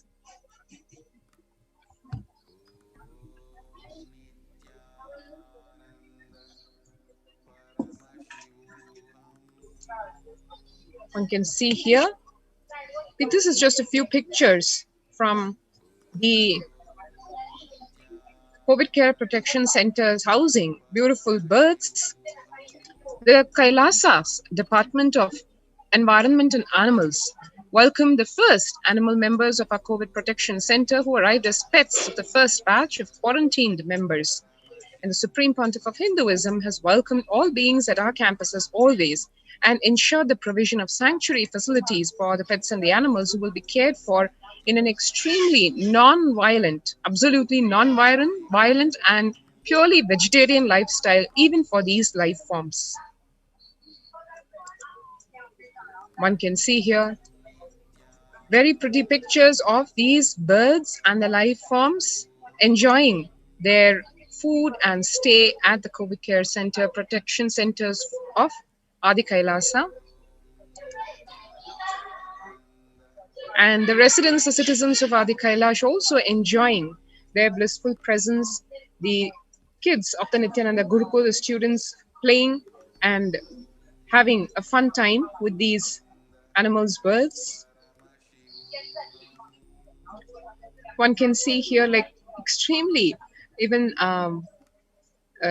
small life forms like turtles being nourished and given protection for their life, not only from the outside world, but also from their other fellow members in the form of other life forms. And as actually one of the yes. Yeah, Ashla Swami, sorry, I just remembered one of the comment made by a participant from Kanchipuram, COVID care, who came here to Adi Kailasa for COVID care protection. She mentioned that the last 1.5 years, she's been just within the four walls of her apartment. She has not been out in the nature. And as soon as she entered Adi Kailasa, she was so happy and blissful to see so many dogs, cats, monkeys, and birds. That kind of ambience that which she was missing for last 1.5 years, she felt so comfortable and really blissful to watch how living beings also enjoy the sacred space of Adi Kailasa, which is directly blessed and energized by the Supreme Pontiff of Hinduism, Swamiji. And one can see here, as many of us would have heard the Supreme Pontiff of Hinduism recount to us how Adi Shankara, when he witnessed the sacred space of a frog and a snake coexisting, where the frog was about to deliver its offspring, and the snake found, and it was raining, and the snake raised its hood to protect the frog. The coexistence, the peaceful coexistence of various life forms, including so-called natural enemies. That is when Adi Shankara felt that was a space where he had to establish the Shankara Mat. And similarly, one can see in the pictures over here various so-called natural enemies, be it a cat and a bird like a parrot, sitting and enjoying and practically playing with each other. This is a very common scene which one can see in Adi Kailash because of the extremely non-violent space created by the Supreme Pontiff of Hinduism, where every life form exists as literally an obedient servant to Paramashiva himself. One can see here in the news where honeybees, including honeybees, are battling their own pandemic. According to Greenpeace, bees are dying from a variety of factors, including pesticides, drought, habitat destruction, nutrition deficit, air pollution, and climate change. One can see in the news just about a month back, where the Supreme Pontiff of Hinduism reminded us that even some life forms like bees are so sensitive to their environment, and how they behave speaks a lot about the cleanliness and the level of the pollution in that environment. What Bhagavan revealed was, for a bee to survive, 4 things are required. 1, the ground cannot be polluted. In polluted ground, if a flower grows, if the bees drink that honey, it will actually die in a few seconds. First thing, the land has to be pure.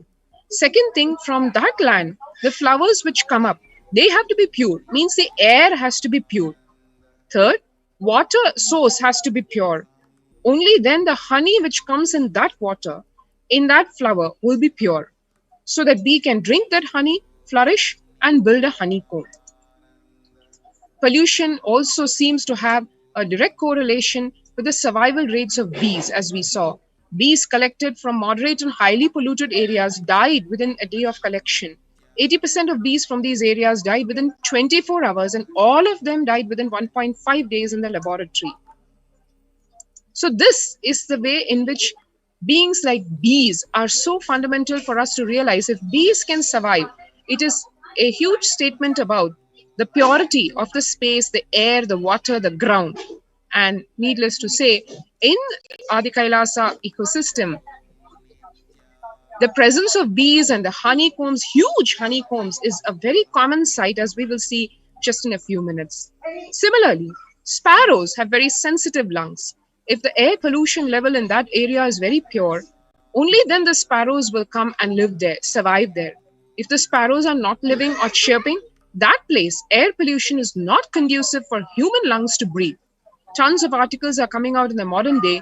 The chemtrails, chemical trails are infused to keep human beings dull, sober, sick, and under control.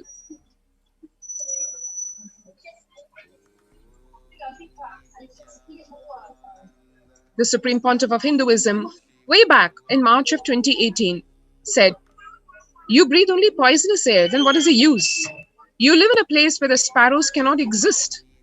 Adinam, everywhere honeycomb, from Nairuti, the banyan tree, near the banyan tree now, especially with the new temple construction, so many, until the Ishanya, that whole diagonal, 1,000-bed dome. This whole diagonal, you can see honeycombs, means the whole area. Water, level, ground, air, all three are pure. You can see ducks, all of them, squirrels drinking our kitchen wastage out, the wastage water.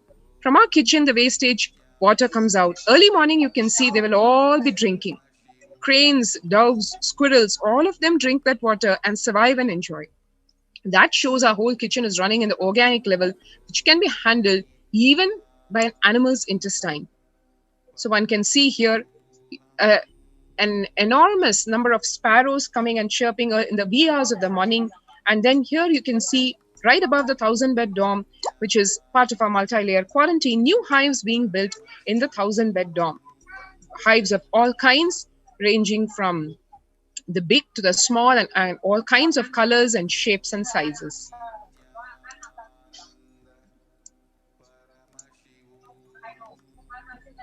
If there is a place with a natural honeycomb forming, Paramashiva says that is a blessed ground. Start living there, I reside there. That is the promise of the Supreme Pontiff of Hinduism, the living incarnation of Paramashiva.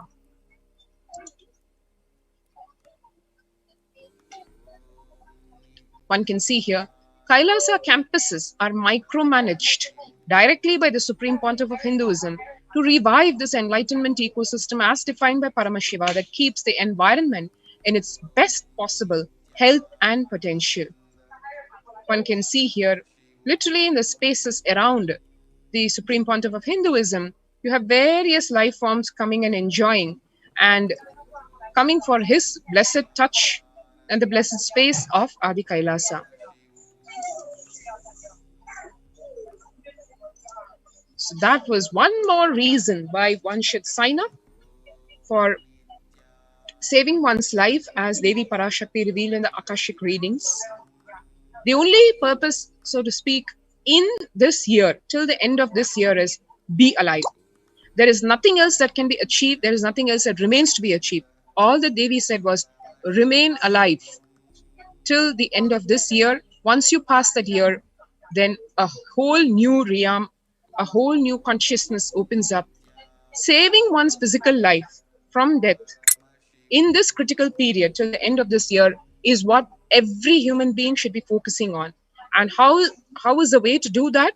Join the COVID care protection centers in various Kailasas that have been opened up in India today, starting with the Adi Kailasa Sarvanya Peetham. To register now, you can sign up at the link given below.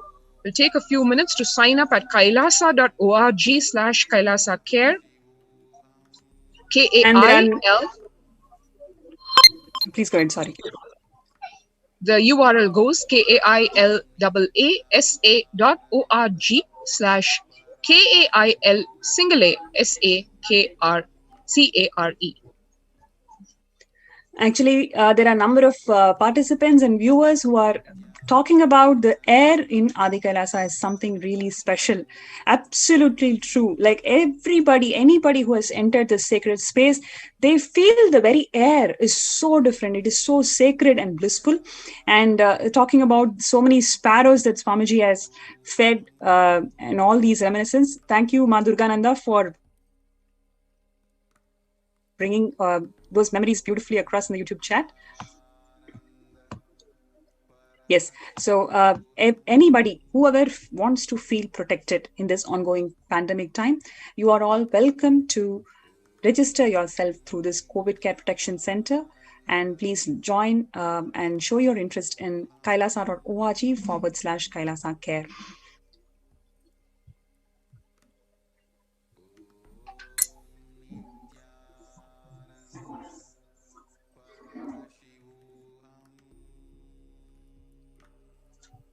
Yes, with this, would like to go to the next segment where we have participants from the Adi Kailasa who have joined us for this COVID Care Protection Center, who are all here to share their experiences of what made them to come and how is the situation out there in Tamil Nadu and how is their stay so far. So before we go to that segment, let's have a short break.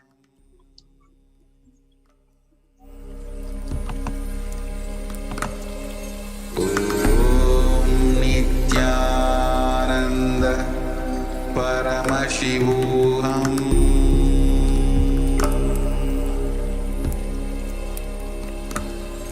Om Nityananda Paramashivoham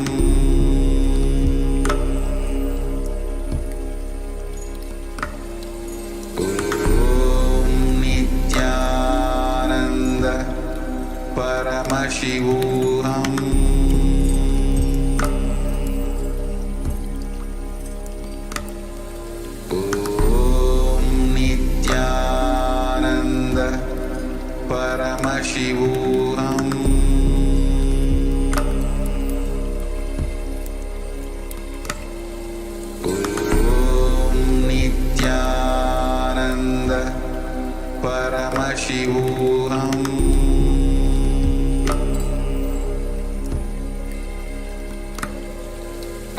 Om Nityananda Paramashivoham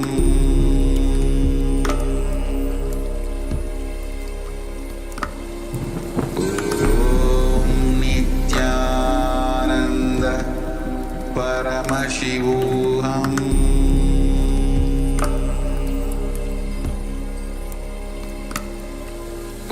Om Nityananda Paramashivoham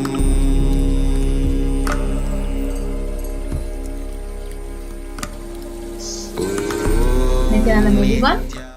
Welcome back to the program. So we all had a beautiful segment on how the Supreme Pontiff of Hinduism, out of his deep compassion and love, he has opened the doors of Kailasa and he has given the most care and the utmost compassion, giving the multi-layered quarantine opportunity to anyone who reaches the Kailasa COVID care centers across India.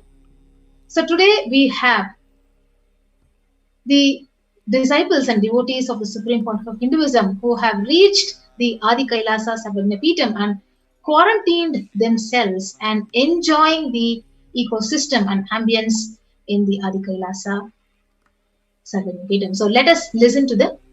Yes, Nityanandam. So today we have Ma Akshaya Krishnagata and Karthik from joining us from Adi Kailasa Saravanapeetham. So they have been in the multi-layered quarantine, enjoying the ambience and ecosystem in the Adi Kailasa. So let us now listen to them. Nityanandamma. Nityanandam. Nityanandam. So welcome to the show. So how is the whole experience of reaching Adi Kailasa and having the best protection of multi-layered quarantine in Bidadi. Yes, please go ahead. First of all, I have to thank to Swamiji and Sangha for giving so many help and protection for us. Here it is very big situation is going in outside because of the corona and this huge pandemic. So no one is safe in outside. But Swamiji is giving very compassionately giving this opportunity for us to save our life in this, especially in Adi Kailasa. We are literally enjoying and not even heard about the word of corona here. We are literally enjoying the place and space of Kailasa, Adi Kailasa, and especially we are aligned with the routine. We are early morning. We are get upping and do yoga, and 6 o'clock sharply we are sitting for puja, and the routine is going well and literally enjoying the place. We are spiritually involving ourselves. We are getting spiritually matured. Our soul is getting spiritually matured. If we are outside at this time, we would have been lazy and dumb, like do not doing anything or following Swamiji's words, because there is no way of like going outside or any sort of work or something. But here we are totally enjoying and getting spiritually grown up at literally Swamiji's place. The right Vadavarna happened here. Amazing. So what was your experience when you stayed outside before reaching Adi Kailasa? And how is this multi-layered quarantine protection given to you in Bidadi, in Adi Kailasa right now when you're experiencing and enjoying that? So what is the difference you are seeing in the protection? Yes. Outside, mainly the main thing is we could not even breathe. We could not even inhale and fresh air. We were totally inside our house, that particularly in a room, and we were not going outside or we were not doing anything in our home. We were just sitting as it is and just sleeping and doing things. But here we are totally free and we are just living, getting aligned with the nature, and we are totally enjoying the space at Adi Kailasa. And that's what, as Karthikeya said, we do not have even the fear of the word corona. But if we are outside, we would literally every minute and every second, we will have the fear that there is some pandemic that is going on outside. We could not step out of our house for any purpose, even for one meal, we will be suffering so much. Somehow, one of our family members has to go outside and they have to get the things. And of course, it is a very, the situation will be very hard.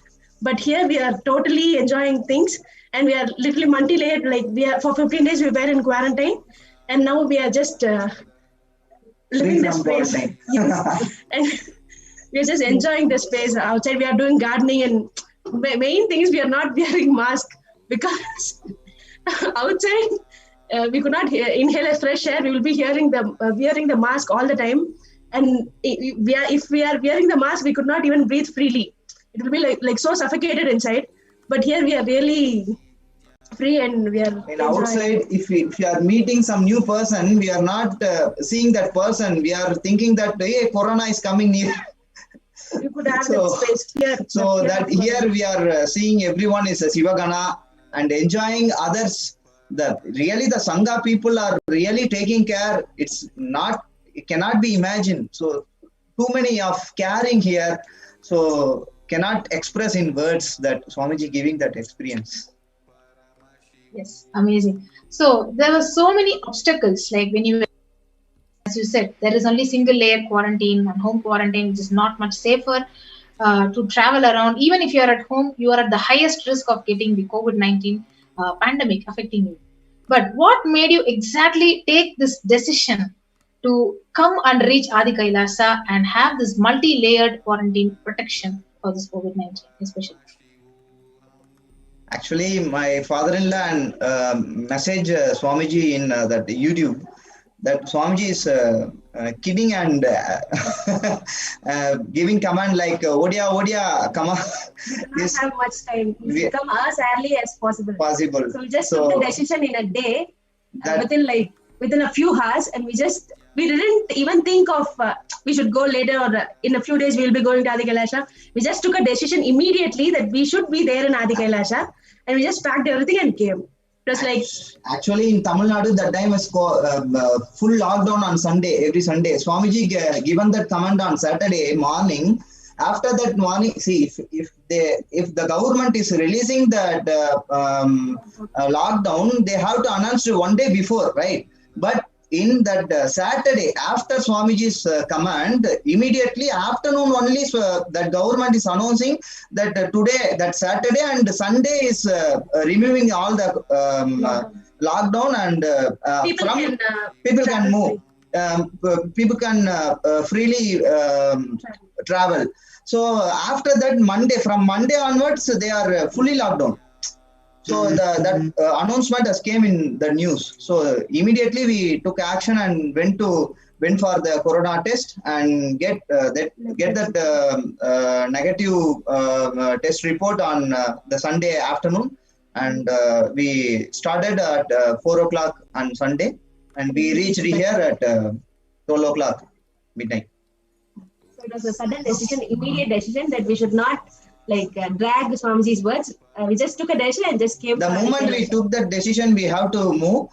Immediately in the news, they are announcing that tomorrow is free from that. People can travel from anywhere to anywhere. There is no restriction or no lockdowns.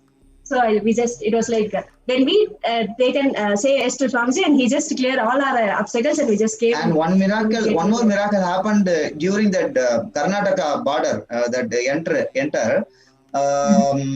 Actually, my brother went there. The officer is asking so many questions from other peoples, but my brother told that we are going to Nityananda Swami Ashram for doing service for COVID-19. They said immediately they approved for us, and we just move from there.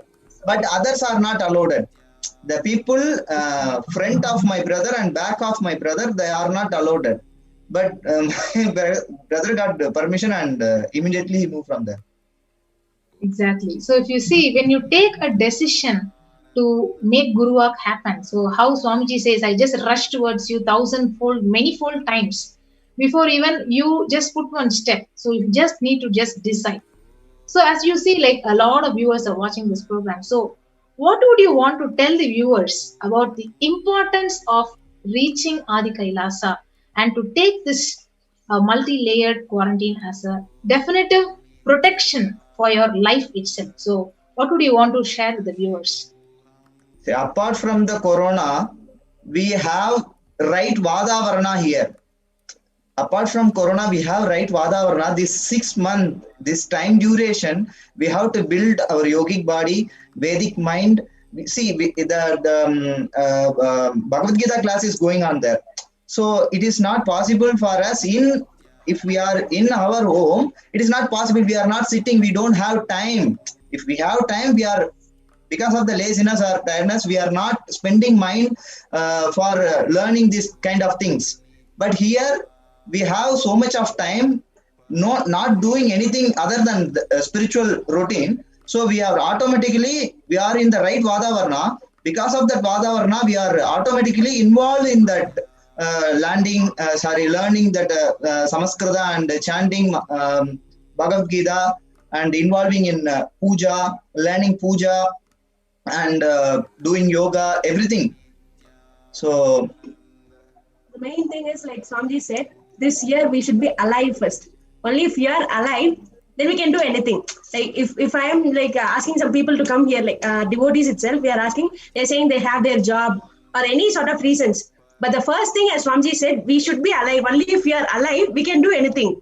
Like whatever we need, if they are saying that they're taking off their grandparents or the elderly people. So these are the sorts of reasons they are having.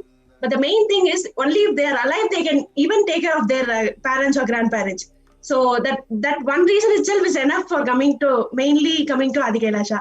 So if you are outside, there is, of course, 100% risk of getting corona, because the situation is like that. People are just going here and there, and we are getting to interact with the outside people, the vendors, the people in the shops. Some or the other way, we just do that. And people do not quarantine themselves in their house because there is no proper place for them to do their multi-layer quarantine. But here in Swamiji's ashram, we are just multi-layer quarantining ourselves, and even with we are just fully protected. 100% we are just getting protected, and we are not even, that's what, we do not even have the fear of the word corona.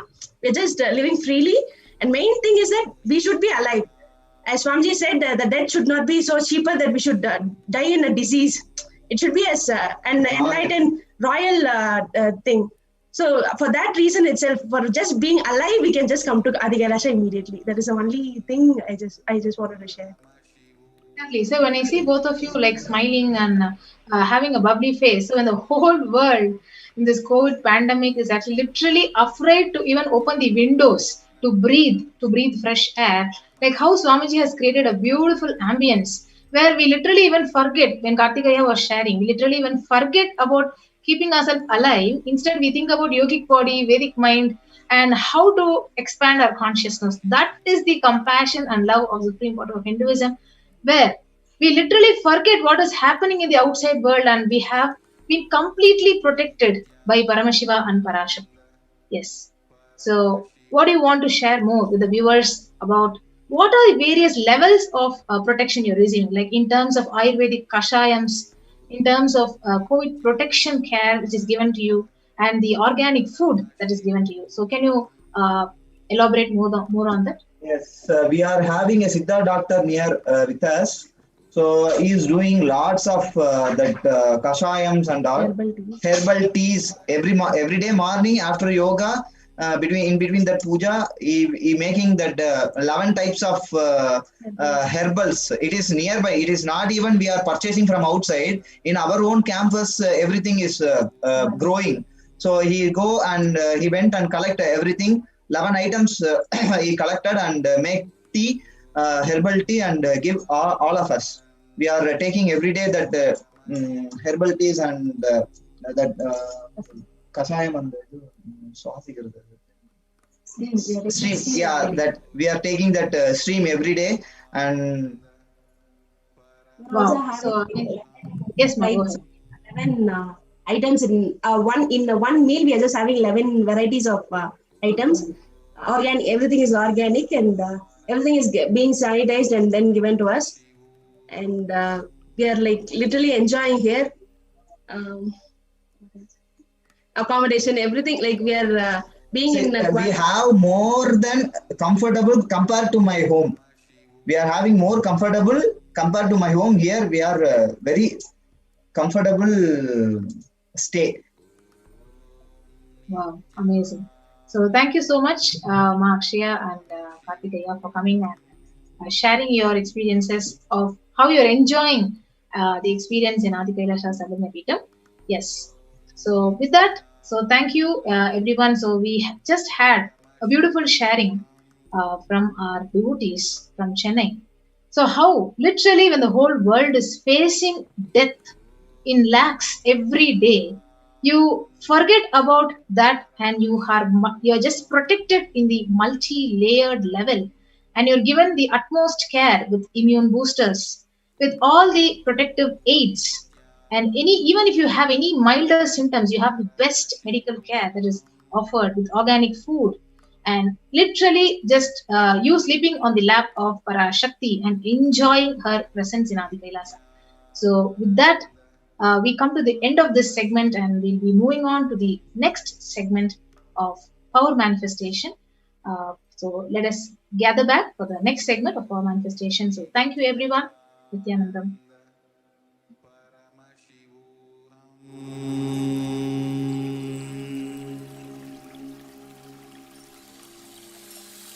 I bless you all. Let you all open all your three eyes.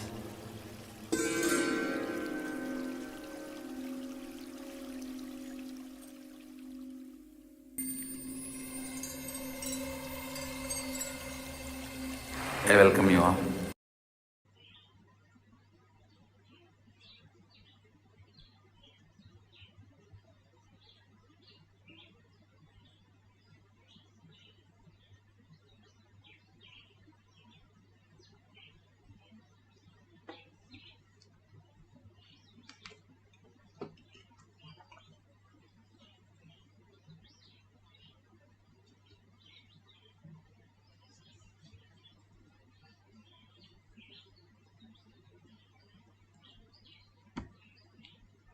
Start with the Sadguru Vandanam. Nityanandam Paramasukhanam Kevalam Jnanamurtim Dvandvatītam Gaganasadushnam Tattamasyadilakshmyam Ekam Nityam Vimalamachalam Sarvadi Sakshibhutam Bhavatītam Trigunarahitam Sadgurum Tam Namami. Let's go through the disclaimers. Security measures. No photography, video, audio recording. Important cautions.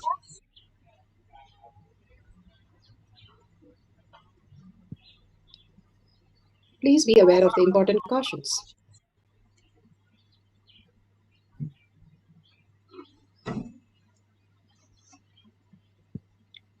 What is power manifestation? Let's hear from Bhagwan himself explaining what is power manifestation.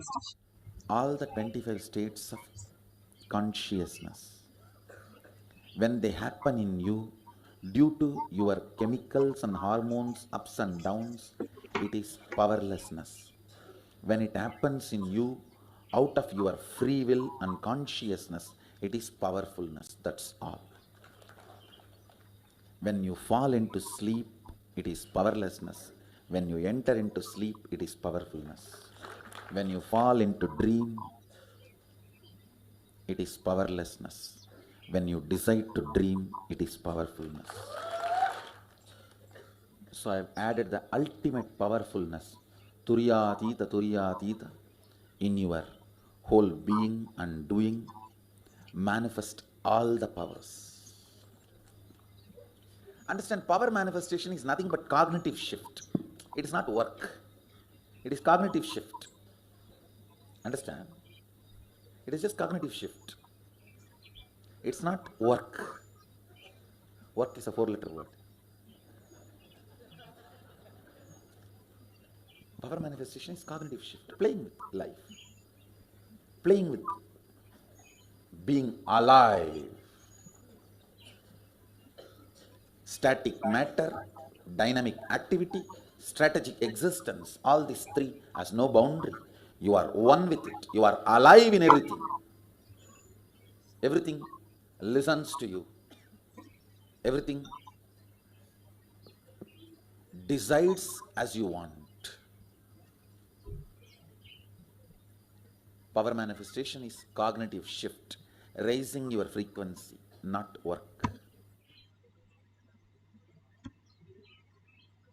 Science of power manifestation. Science of power manifestation is authentic, time-tested, scientific, and foolproof. This is a science because it can be repeated by anyone and repeated any number of times.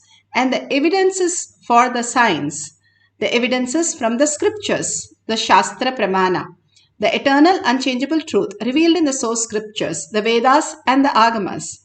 Apta Pramana, experience and results of the Aptas, the Rishis, Munis, Ganas, Nayanamas, Alvars, Siddhas, all of them are authority of Hinduism, who manifested all the powers of Paramashiva, which is authentic, time-tested, scientific, and foolproof. All of them from human became the superconscious being. Apta Pramana, Atma Pramana, account of His Divine Holiness, Bhagavan Nityananda Paramashivam, this millennium's avatar's personal experience of power manifestation. Bhagavan's very own Leelas. Bhagavan has mapped it as per the Apta and as per the Shastra with the reference manifesting all the powers of Paramashiva. Shakshi Pramana, like all of us, experience of the devotees, followers and disciples all around the world manifesting the powers of Paramashiva initiated by Bhagavan himself. Bhagavan beautifully says, whoever comes to the Kailash Kotiyar manifesting power group, simply I will be there, the presence will be felt and manifest as their reality. Each of that, he clears our blocks and floods us with auspiciousness of all the gift that he gives us. For each one of us, beautifully he has gone into the meticulous work of making it for each one of us package and simply making each one of us experience. That is Kailash Kotiyar. And Pratyaksha Pramana. Pratyaksha Pramana is the scientific study measuring the effect of being in the enlightened state. Bhagavan has beautifully given us the thoughtless space that can be simply experienced when you are in oneness with Paramashiva. Again and again, there are trillions of research which is happening, how the quantum works, how the brain elasticity works, the mirroring neuron, all that they are studying in a very expensive way. Here, Bhagwan just makes us sit with a cup of a coffee or a chocolate and makes us manifest all the powers and puts us into the thoughtless space. Yes, as per science, the thoughtless space for 3 to 4 seconds is possible. And we are initiated devotees, disciples, followers of Bhagwan. Those 3 seconds will manifest as the highest reality. The abundance start flowing in us. The more we are in the conscious space, more we experience the higher reality. Let's go to the Shastra Pramana. The Shastra Pramana from Veda Agamas. All these references beautifully Bhagwan has given. The 112 Shiva Sutras, Bhagwan has spoken on each one of them and clearly said each one of them can become a religion. That powerful they are, each of them can transform us into the ultimate reality. The Shiva Sutra for the power, scriptural reference for the power of will, changing the taste of liquid or solid. This is from Shiva Sutra, Sutra 1.13, Icha Shakti Uma Kumari. Bhagwan Paramashiva says his will is the energy of Shiva and it is called Uma, and the independent power of Paramashiva and it is called Kumari, the cosmic energy that plays. Bhagwan beautifully shares how Shiva Sankalpa Mama Samakalpa is the free will. Is it life predetermined or free-willed? Clearly he says that as long as we are in delusion that the outer world exists as we perceive, we are in bondage. Everything is predetermined because based on our past we are running our life. But when we get out of that and experience the oneness with Paramashiva, the ultimate reality, it's simply we get a next level of way of existing as consciousness, a superconscious being, that it becomes free-willed. It's like you being a slave in a chocolate factory and you being the owner of the chocolate factory. That is the difference between the predetermined and free-willed. You become the owner. You can do anything in the chocolate factory to manifest as your reality. That's exactly how Bhagavan has given us this ultimate science for each one of us to experience. In NASA, they spend billions of dollars for doing all these experiments. Here, Bhagavan, just in oneness, we can manifest all these reality. Each one of us experiencing this again and again in every session proves very clearly all of us can manifest all the powers of Paramashiva. It's just that we have to engage ourselves more into the Paramashiva space. Bhagavan beautifully says how everything that we do, when we offer to Bhagavan and then we consume, then the whole thing that exists is completely new. For example, in Tirupati, the laddu has been made. Every day they offer it to Venkateshwara and then the laddu changes phenomenal that nobody is able to recreate that very taste. It is not because of the logical thinking of how much of each added amount of things in the laddu, but it is much more than that. We are adding consciousness. Bhagavan beautifully gave a reference. He says in a story where there was they were asked, all the mad people who lost money and became mad were asked to draw some pictures. And all of them landed up drawing the same kind of pictures. And the doctor who was analyzing all these pictures again and again to study how each one is carrying their incompletion became mad. When we are engrossed in something, we become that. The Vata Varna is so important because unconsciously we are imbibing all these, whatever is presented to us, much more than consciously we are understanding what's going on. So that is why Bhagavan says, when you are in the beautiful space like Kailash Kotyar, the meditation space where every day you experience the highest reality again and again, that you are consciousness, you are Paramashiva, then the whole biomemory, muscle memory starts speaking that language. And everything you do throughout the day, if you hold that ajapa japa and that vata varna again, you are living as conscious being, and soon enough you will experience that you stop reacting. You are in Paramashanta Swarupa. You are in complete, even in chaos, nothing is going wrong in your life, because everything looks auspicious, because you are in the space of Paramashiva.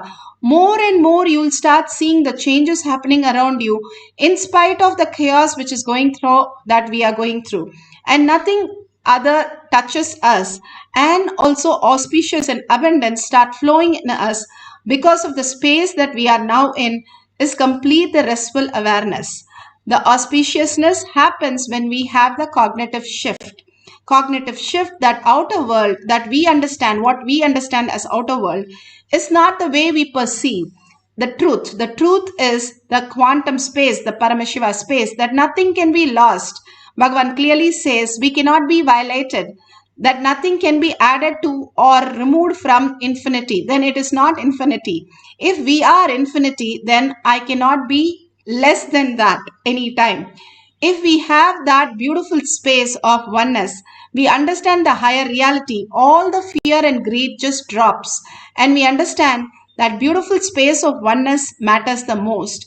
How in Tirupati the Laddu became the conscious Laddu.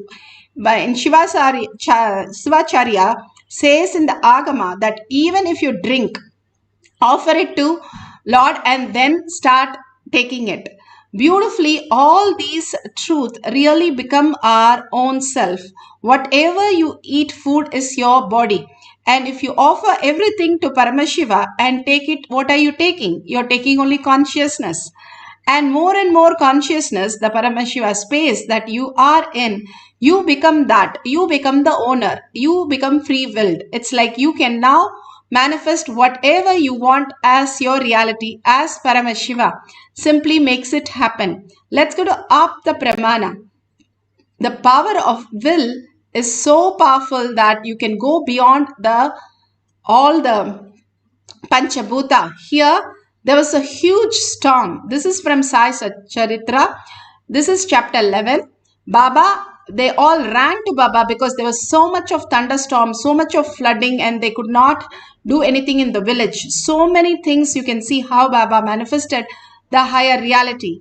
And simply he told the storm, stop your fury and be calm. That's all. To the storm, not to a human being, to the storm he said, and simply it settles down and the moon came out and everybody went back to their routine. This was all possible because Baba is in that space of superconscious space, or simply Paramashiva manifesting through him. All we need to do is, all of us can experience this. Who said it's not possible? So many millions of them are experiencing again and again and again. And same, we can also experience. We don't have to drop anything. We have to drop which is not there, which is the fear and greed. And the incompletions go along with that and causing so much of trauma in our life. The pure space that we are. How Dhruva, he was so intense. He told his mother, I am going to go and meditate on Vishnu. The mother said, till he appears physically, don't stop it. So dedicatedly he stood, and he stood for 3 months. He stood on one leg. He stopped sleeping the next month. He stopped eating the next month. Then he stopped breathing. Literally all the lokas started shivering and shaking. A small kid could hold that level of integrity to the space. I have to see Vishnu in physical form, not in my third eye. That very powerful statement that he grounded himself for the higher reality, simply shook the lokas. Bhagavan says, if Brahma has to appear, he will appear. If you are very clear with your cognitions, the clarity in that small child, other than that thought, he didn't have any other thought. That was the power of will. Power of will is something you have cognized, like you know the colors, you know the shapes, you know the places so many things. Like that, if you have the power of will to cognize, you are Paramashiva. Very clearly, Paramashiva has to happen to you. There is no other go. Only thing we think that something has to happen and then we will accept it. That's where we miss out. If you clearly define Paramashiva will happen, life is contribution for others, simply you will see life just unfolding and manifesting as n dimension for you as reality and auspiciousness. Now let's hear Bhagavan speak. But these 5 are the basic unit states of consciousness.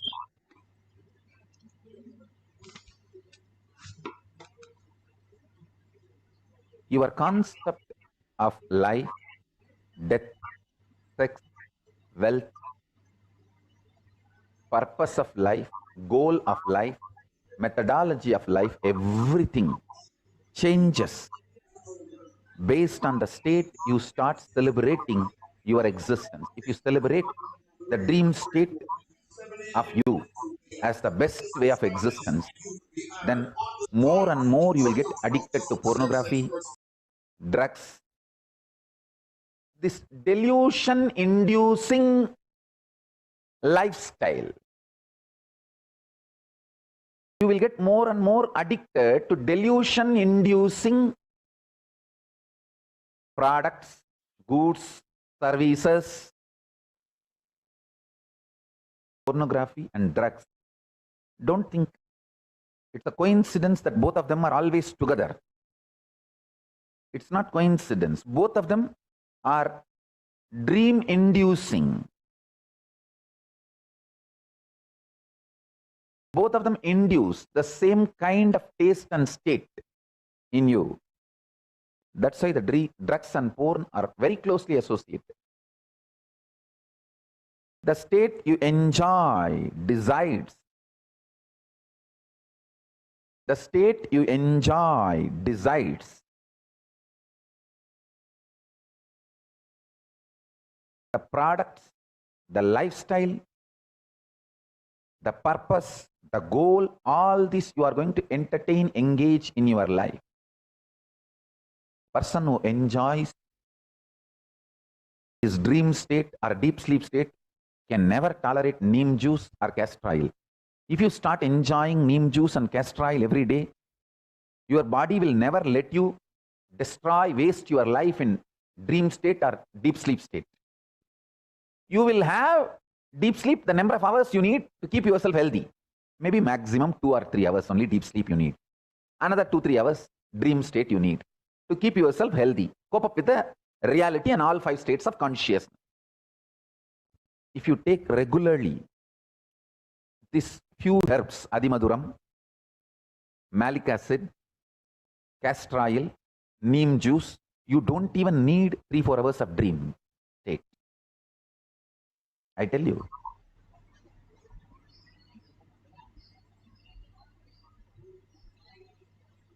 Especially this adimaduram, malic acid and all rebuilds your muscles so powerfully.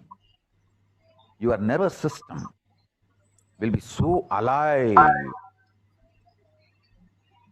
You will never need hours of dream state to keep yourself fit, healthy, awake.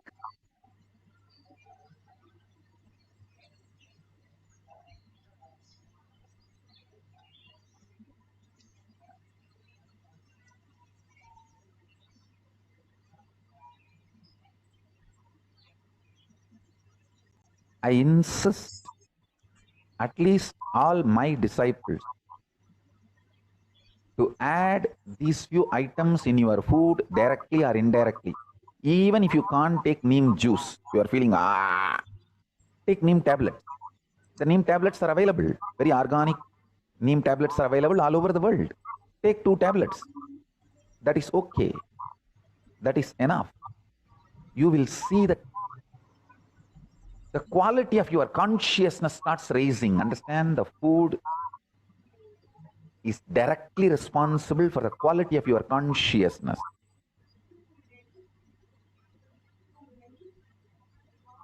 I am working in a large scale organizing All the ancient scriptures my gurus taught me on this alchemy science, I'm already planning.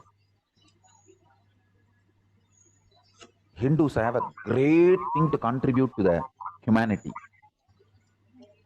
The alchemy science of states of consciousness is unique to Hindus and Hindu tradition just by the herbs. The higher states of consciousness is induced in you. Not like drugs, no. Through the pure meditation and herbs. The highest states of consciousness is induced, and whatever you see in that state of consciousness will be directly manifesting in you as powers.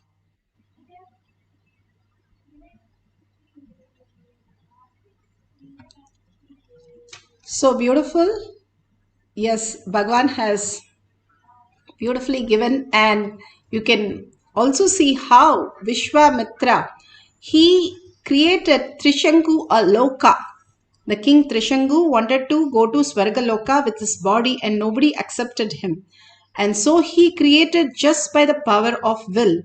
If we can create Loka, that level of consciousness that we can manifest as reality, just imagine the space that each one of us that we carry. That is why in the Purana, Bhagavan beautifully says, in Devi Purana, that Vishnu and Shiva came out of the nails of Devi. And then in Shiva Purana, Devi and Vishnu is standing as Dwarabalaka for Shiva. Each of these Purana just praise themselves to the highest reality. Each one of us can experience the highest consciousness is how we exist. Each one is a Brahman, infinity, and each one is manifesting our reality continuously. But if we understand that we are manifesting, who is manifesting is Paramashiva through all of us, we will be manifesting the highest signs. Here we have the Shakshi Pramana who has manifested couple of powers. They said they have manifested the power of increasing and decreasing their toes, and simply the pain also went away. Bhagavan says the pain is the most thought lie in the world, because as consciousness there is no pain. Quantum does not have talk about pain anywhere. It is only the frequency.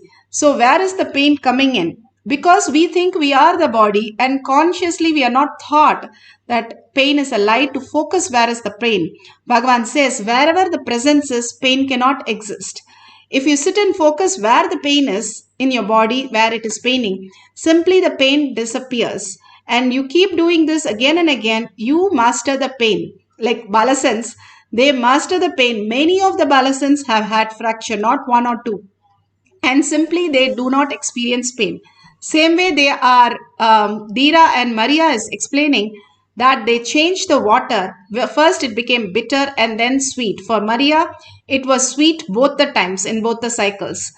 All these were possible when we understand not only our thoughts, thinking we add in our recipe, we can add consciousness also.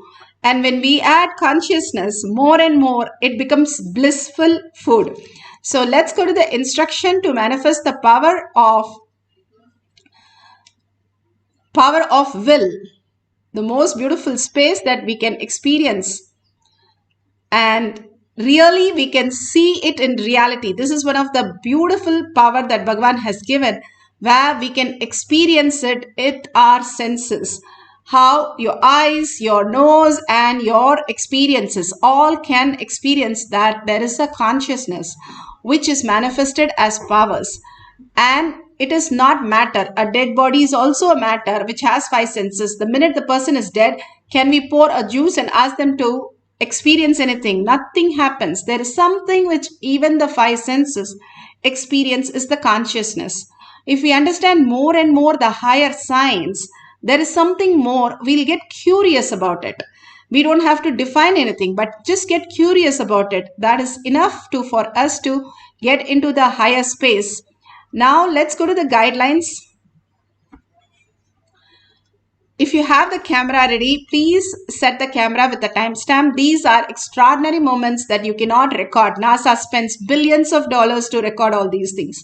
You are sitting with a mug of coffee and enjoying Parashakti, and you are experiencing all these powers. Even as little powers as once in 15 days you experience, it is worth recording all these things. And if you have the Jnananjan in your Kantamala, if you've got the Kantamala, you can apply in your third eye and your temple. If you do not have, that's okay. You can have the Basma. If you don't have the Basma also, the turmeric, apply the turmeric every day to detox the third eye, Bhagavan says. In the night and the day, if you apply, it will detox the third eye. If you have a partner, wonderful, or you're going to do it by yourself. It can be liquid or solid, but clearly keep the liquids.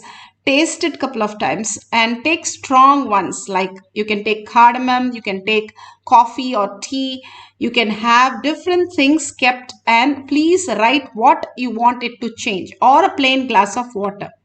And if you want sweet taste, you can write, I want to change this as sweet, and put a label clearly so that you can take a picture, and after the change again test it twice to make sure authentically it has changed the taste. You are offering the Naivedyam and you're going to have the Prasada. And all these, the greatest signs, everything when we offer to Bhagavan and when we receive that, simply the whole dimension changes. In Indian cooking, what they used to do, of course, long ago, every time they start cooking, they'll make a mound, like a mound, a small hill, like so much, and they will keep it as Ganesha. And then they offer everything as Ganesha. Everything will cook and come back with correct taste, correct salt, correct sweet, everything perfect. So all that we are going to do is hold Parashakti in your inner space and manifest the power of will. The power of will, static matter, that everything that exists, everything that you know, you don't know, everything is Paramashiva.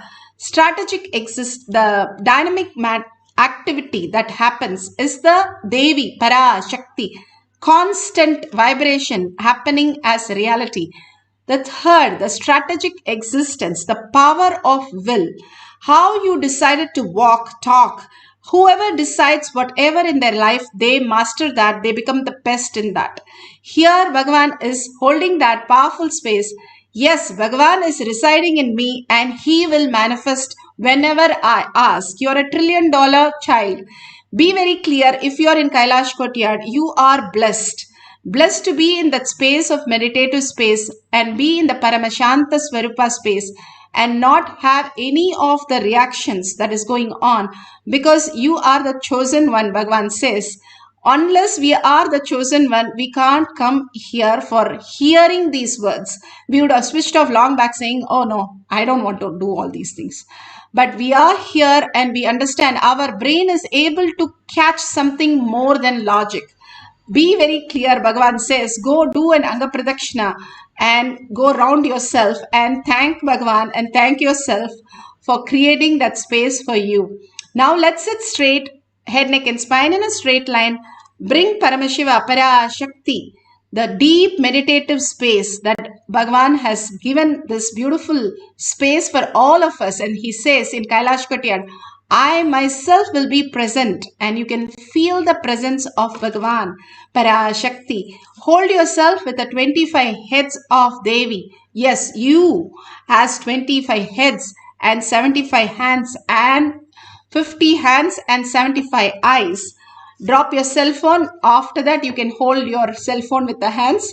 Now, hold that Parashakti in your third eye. Few minutes, a deep meditation. Let's see what happens and what we experience. Absolute unclutch from everything you know as your outer world. What could happen? Just experience that. Only I will hold Paramashiva, Parashakti. That is Thyaga. Sacrifice is not Thyaga of something what you have. Bhagavan says, what you don't have is what I ask. The confusion and chaos and all kinds of trauma we don't have, because nothing is gone. We are, each of us are Paramashiva. If we understand that only the mind dies, the birth and death cycle is for the mind, not for us. we will realize that who we are is the Paramashiva space, which is constantly available, the eternal nectar, the blissful space, constantly holding Devi and manifesting Devi. Just tasting that nectar, you would never want to do anything other than be there in that space. So absolutely oneness with Paramashiva, Parashakti, intensely chanting the Mahavakya, few minutes. After that, it will start becoming Ajapa Japa. Ajapa Japa means moving without moving your tongue and making the sound come in your throat.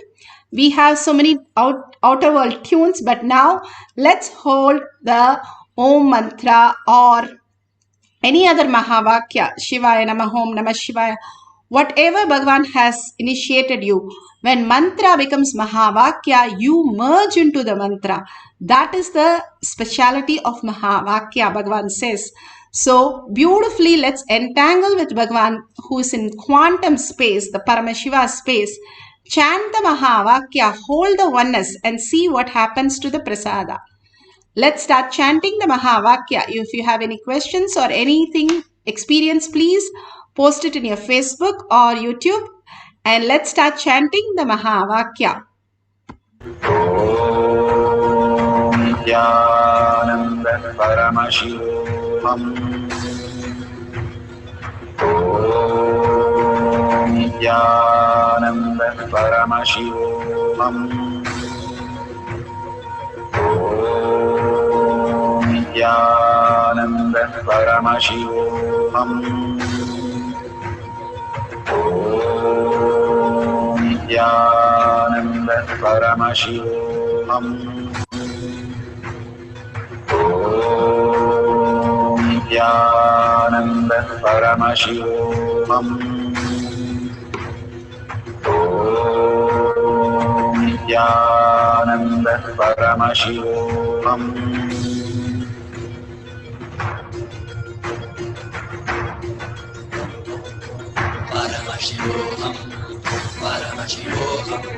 Let Paramashiva's third eye manifest in all our third eyes.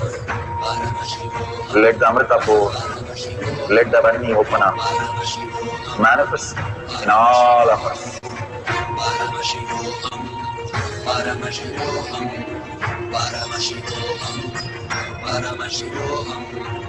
Let Paramashiva overflow, manifest the powers in all our third eyes. Om Nityananda Paramashivam. Om Nityananda Paramashivam. Om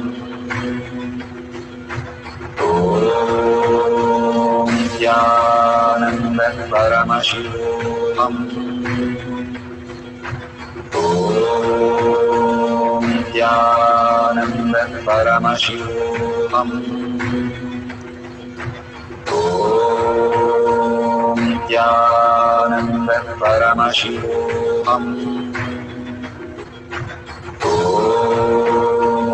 Nityananda Paramashivam. Om Nityananda Paramashivam. Om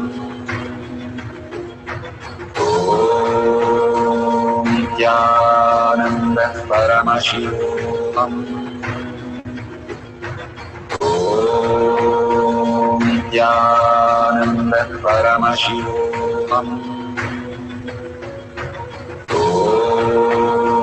Nityananda Paramashivam. Om Nityananda Paramashivam.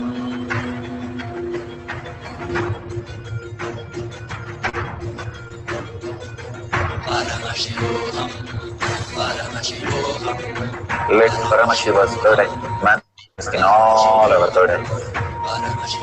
Let the Amrita pour, let the Varni open up, manifest in all of us.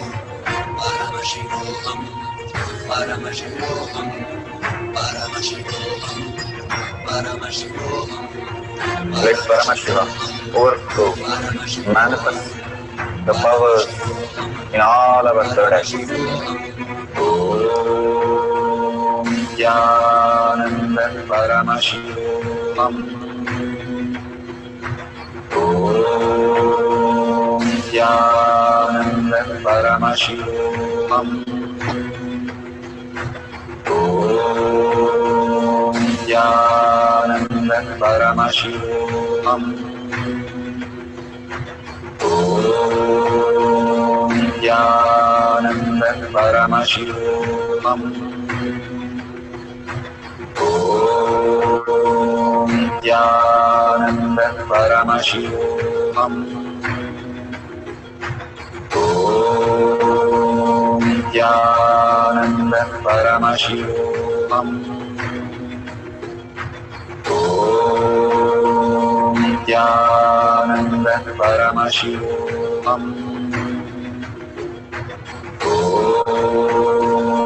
Nityananda Paramashivam. Om Nityananda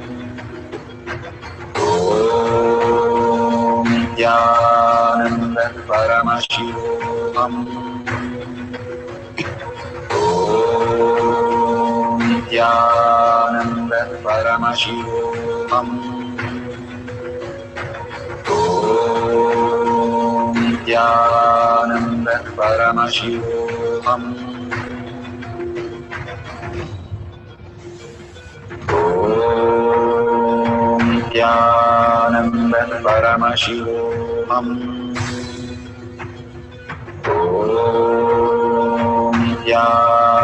Nityananda Paramashivam. Om Nityananda Paramashivam. Om Nityananda Paramashivam. Om Nityananda Paramashivam. Om Nityananda Paramashivam. Om Nityananda Paramashivam. Such a beautiful space of receiving the prasada. Each time you meditate, each time you experience the oneness with Paramashiva is the deepest meditation. When Bhagavan is asked by the scientific community, what is he doing in the brain? What is he experiencing exactly? He simply says that he's opening his third eye and he's in the deepest samadhi. And he says, like a petal, one by one, it opens up and the higher reality. The beautiful space when we have the power of will, simply we can manifest anything in our life, especially when you're aligned to the consciousness as the ultimate goal. You contribute to the world much, much more than any other contribution. The beautiful space simply happens around you is the phenomenal things, the power of will. Bhagavan beautifully says how your gut has to digest everything. Your gut bacteria, if you have 10 trillion bacteria in your body as human cell, you have 100 trillion cells as bacterias, viruses and parasites in your gut. Your gut has all the imprint of how you are, whether you are a thin person or you are like all that which is there in our biology lives in the gut, which creates all that bacteria, probacteria, and all kinds of things which runs our life.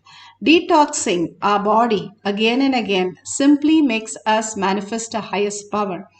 Beautifully, Bhagavan tells a story of Adi Shankara when he got thirsty. First, he went to an arak shop and his disciples were so happy. He drank the arak and all of them drank. Then again, after some time, he felt again thirsty. He went to a molten metal shop where they were melting metal. And he drank that also and asked the disciple, now are you ready to drink this? Or you drank from the last shop? The disciple simply disappeared. The stomach he had to digest anything was clearly shown. The power of the gut, that nothing could disturb him. Nothing in the outer world even touches him where he resides. That power of will that he had. Not that anything touches anybody. Nothing anyway touches. That is why everybody, even the worst trauma state, we go to sleep very peacefully. And in the deep sleep, we don't know. In the dream sleep, whatever we go through in the reality, we don't know. Not even our name, not even whether we are women or men. So we are residing in that, but living that in this life consciously, that the mind cannot touch the consciousness. Whatever happens in the mind will not disturb you.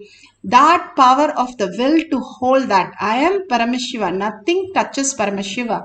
And everything as exists as is, because I am infinity. Nothing can be removed. Nobody is lost. Nothing is lost. I can just be there in a form I create, like how Bhagavan says, like a laser beam, we can create the reality what we want. If you have the laser beam and you can decide what pictures have to be projected, what would you do? That's exactly our life. Again and again, living that as our reality, whether we are making a coffee or running to the office or typing something to somebody in a chat, everything is Paramashiva's manifesting through you. Holding that cognition makes us manifest the highest space. That is power of will, strategic existence, consciousness, the potential cognitions of the powerful cognition becoming potential cognition, Bhagavan calls it, to become our reality every time. So with that space, let's have one more short cycle of meditation. Hold that intensely inside you, the Paramashiva space, Parashakti Devi herself, just overflowing with the joy and compassion just for you, each one of you, experiencing that oneness and entangling with Bhagavan in the most beautiful space. Let's have one more cycle of power manifestation where keep the glasses of water or liquid or solid, clearly define the name, authentically verify every time, make sure that it is only through consciousness it has changed. Do not add anything and do not compromise. Whatever is the prasada, accept that. It has not changed, it has changed. It is bitter instead of sweet. Everything is a prasada, whatever Bhagavan offers. Once you get into the space, the doubts will simply get out of you and know very clearly you cannot be disturbed. So hold that beautiful space and let's sit straight and bring Parashakti to our third eye for the next cycle and start chanting the Mahavakya, the power of will. Om Jnananda Paramashivoham. Om Jnananda Paramashivoham.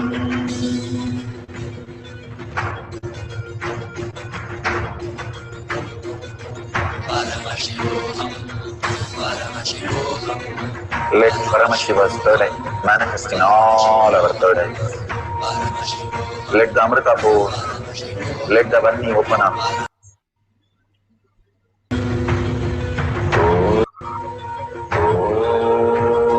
Om Jnananda Paramashivoham. Om Jnananda Paramashivoham. Om Jnananda Paramashivoham. Om Jnananda Paramashivoham.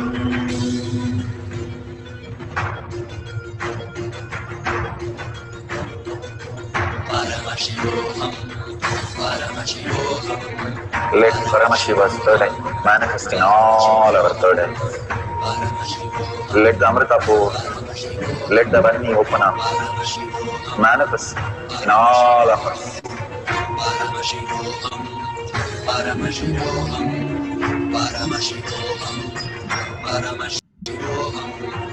Let Paramashiva overflow, manifest the powers in all our third eyes. Om Jnananda Paramashivoham.